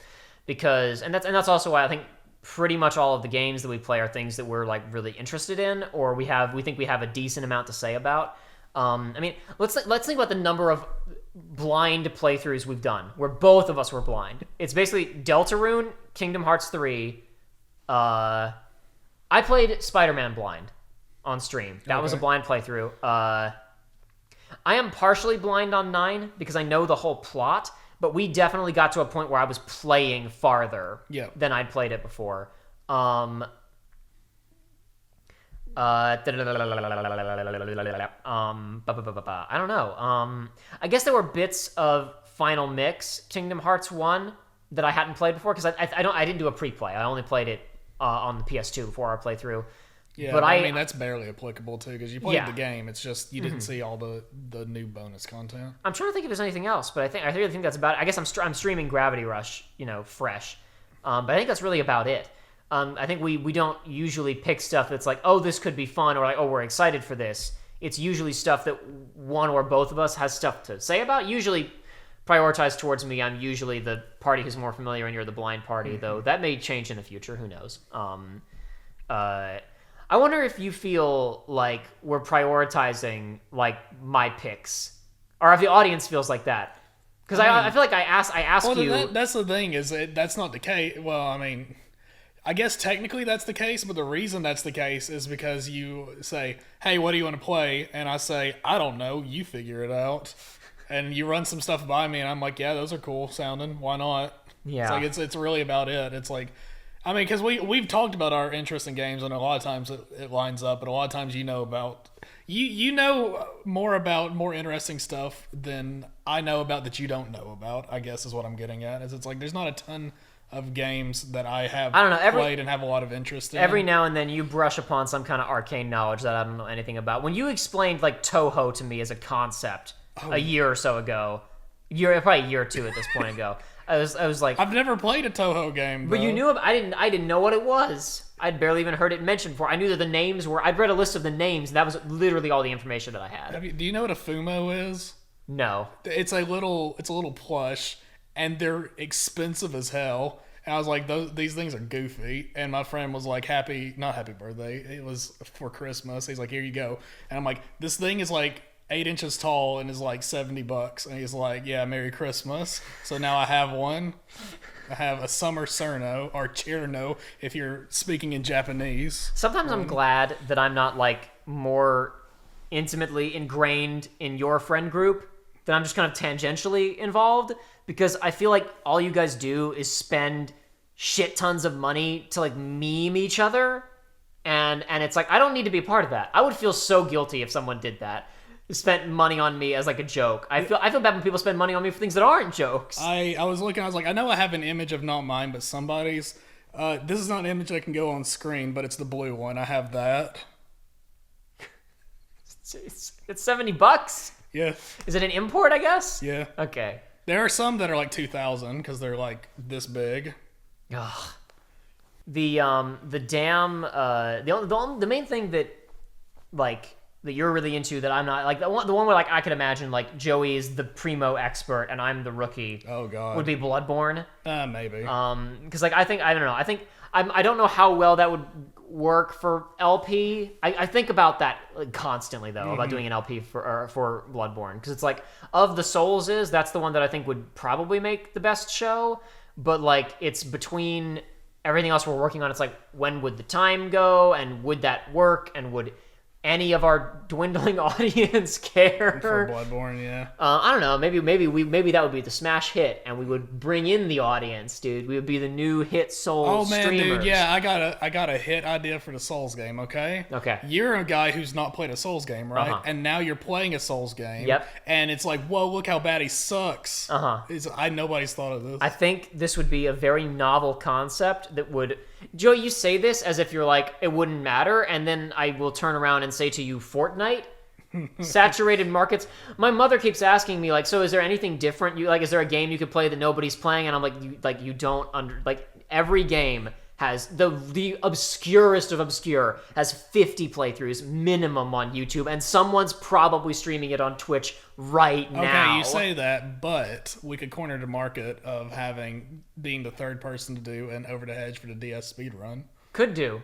I mean, yeah. There's only 2 registered speedruns. There are smaller markets. I'm not saying that there aren't smaller markets. A market where maybe one person on the planet would ever Google it. Yeah, and it's hard to. Yeah, but it's no. Because I don't know. It's not like we're the first people probably to play Kingdom Hearts and like complain about it. It's on the internet. But I don't know. Like I hadn't seen anybody talk about the games the way that I kind of wanted to, because it was all like gush fests or blind reactions or this sucks, keck. JRPGs are stupid. Why is Donald Duck here? I mean, he's got some valid points. Maybe we should listen to him. I'm looking at I'm picture the scene from Emperor's New Groove, the devil and angel on Kronk's shoulder, and he's like, also check this out. I can do this. He starts doing one-handed push-ups. I don't really understand how that's relevant. No. He's making a good point here. No, but that was yeah. I don't know. Like I'm not too concerned about being super duper unique or anything, because I already think that we're, I don't know. I'm having a good time, so I don't care too much about the numbers. I don't want anyone to think that I'm over here sulking about numbers with these comments. I'm just joking around. I'm having a good time playing video games with my friends, so It's not a big deal to me. Yeah, So I don't know when this is going to come out, because I still haven't made the first episode. And I don't know, maybe I'll release this and unedited. And people will be, that's what I should do. I should release this and people will be like, what is this? What's going on? It's episode 2. Don't release the first one. Yes, that's the plan. This is coming out tomorrow. No, that's not going to happen, I don't think. I mean, I'll make a decision. Well, they don't know. You can say tomorrow, but they won't know when tomorrow is. What if tomorrow never comes, though? Well, then they won't complain. I guess it's true. But yeah, I don't know how frequently we'll do these or what the format will be. I anticipate that sometimes we may even meet up and record a couple of episodes, like if we have specific like kind of subjects we want to talk about. Did you get the gnat? I think I got it. Did I get it? I don't know. I don't see the body. That wasn't my face this time. I just slapped it really close to the microphone. I slapped my hands together right next to the mic. ASMR, you have a gnat on your face, and we're taking care of it. I'm sure that was a fun experience for everybody on the listening end. But one thing I want to do, because we talked ages ago about doing movie commentary tracks, and number one, I was scared of the legal quagmire, but I figured maybe I'd be able to get good answers on that, and I couldn't. The real problem is that we are 7 years into doing this, and I still can't figure out how to fix audio desync issues. Oh no. And I'm like, okay, I could absolutely ensure, I've done tests. I know that I could ensure an audio track that I record over a movie could sync to our experience. But I'm like, I don't know if I could ensure that it would sync to the DVD or streaming service that someone else has put in. And maybe a second or two of desync by the end, by like an hour into a movie wouldn't trouble some people. But if it's a 2-hour movie and there's like 3 seconds of desync, might get no, I mean, maybe not even 3 seconds, but like at least like a second or half a second of desync. I imagine that would get pretty distracting for some people. Maybe it wouldn't bother them. I don't know. But at the end of the day, I was like, that's like a weird production, and I don't like talking over movies as much anyway, so it'd have to be stuff that we've already watched that we feel comfortable talking over. Because like we talked about doing Hot Fuzz, which we already watched, and it's like, let's just do a commentary of Hot Fuzz where I just geek out about like, now let me talk about foreshadowing. Let me talk about this thing that comes back later on. Let me talk about this really, really subtle reference, or this like literally the very beginning of the movie. Yeah, where the characters act. It's not quite Shaun of the Dead levels of they outline the plot, but there's stuff in like the first 2 scenes that's like a spoiler, but it's like the twist. But the you're laughing. I'm laughing because. I'm laughing because you would know what this is. There was a thread recently that was in video game group that was basically just post spoilers that aren't spoilers for a game, and this was the one for Resident Evil 8. from that classic comic. Boy, I'm not going to put that on screen. Anyway. you can just, listen, if they know, they know. You can just crop that one image. If they know, they know. I'd have to go find it. I don't want to waste my time. I don't want to waste too much. The whole idea of this is to not have to edit, which is why I'm upset you swore, but then I swore too, so it doesn't matter at this point, because I'm not going to go back and censor it. Buenos dias, Mandy. Buenos dias, children. Anyway, what I think we may do instead, and I may have talked about this in part 1, but I don't know. I may save it for part 2 now. Okay. I haven't told you. I'm not sure I've told you about this. I think instead what we could do is, let's say we watch a movie, and then we film an episode talking about the movie, and then at the end we say, next week, kids, on the next episode, we're going to talk about blank. So you've got 1 week or 2 weeks or however long it takes for the episode to come out to track down a DVD or stream it or whatever else so that you can watch it and join along in the discussion with us. Or just find a way. Yeah, or just whatever. Just find a way. Shut up. Don't encourage people I'm not encouraging anything. I'm just saying, last time I went to Disney World, we rode the Pirates of the Caribbean, and I thought that was a pretty neat ride. Anyway, I don't know, because I think it would be kind of neat to do like I don't know. I think it would be cool. I think a lot of people who watch our show are into media criticism and really delving into things and whatever. And on one hand, like I know that people will watch, if they have I know that I watch Red Letter Media review stuff that I haven't seen sometimes, right? If it's a movie that looks interesting to me or whatever, I just want to hear them talk about something. But I think it'd be kind of cool if we could establish like a pseudo book club, or I guess in this case, movie club of like, okay, guys, next episode, going to be a week or 2 from now, track down a copy of The Rocketeer, which will 100% be an episode on this show at some point.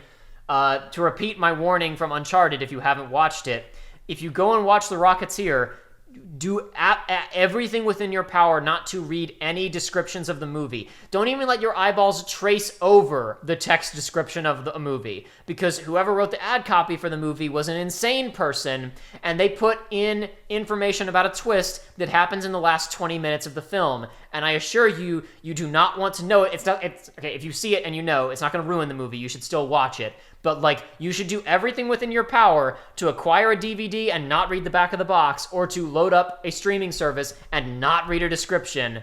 You don't want to know anything about The Rocketeer going into it. That's a story for another day. We'll probably do an episode on Hot Fuzz sometime, too. If you haven't seen Hot Fuzz is also phenomenal. Movie.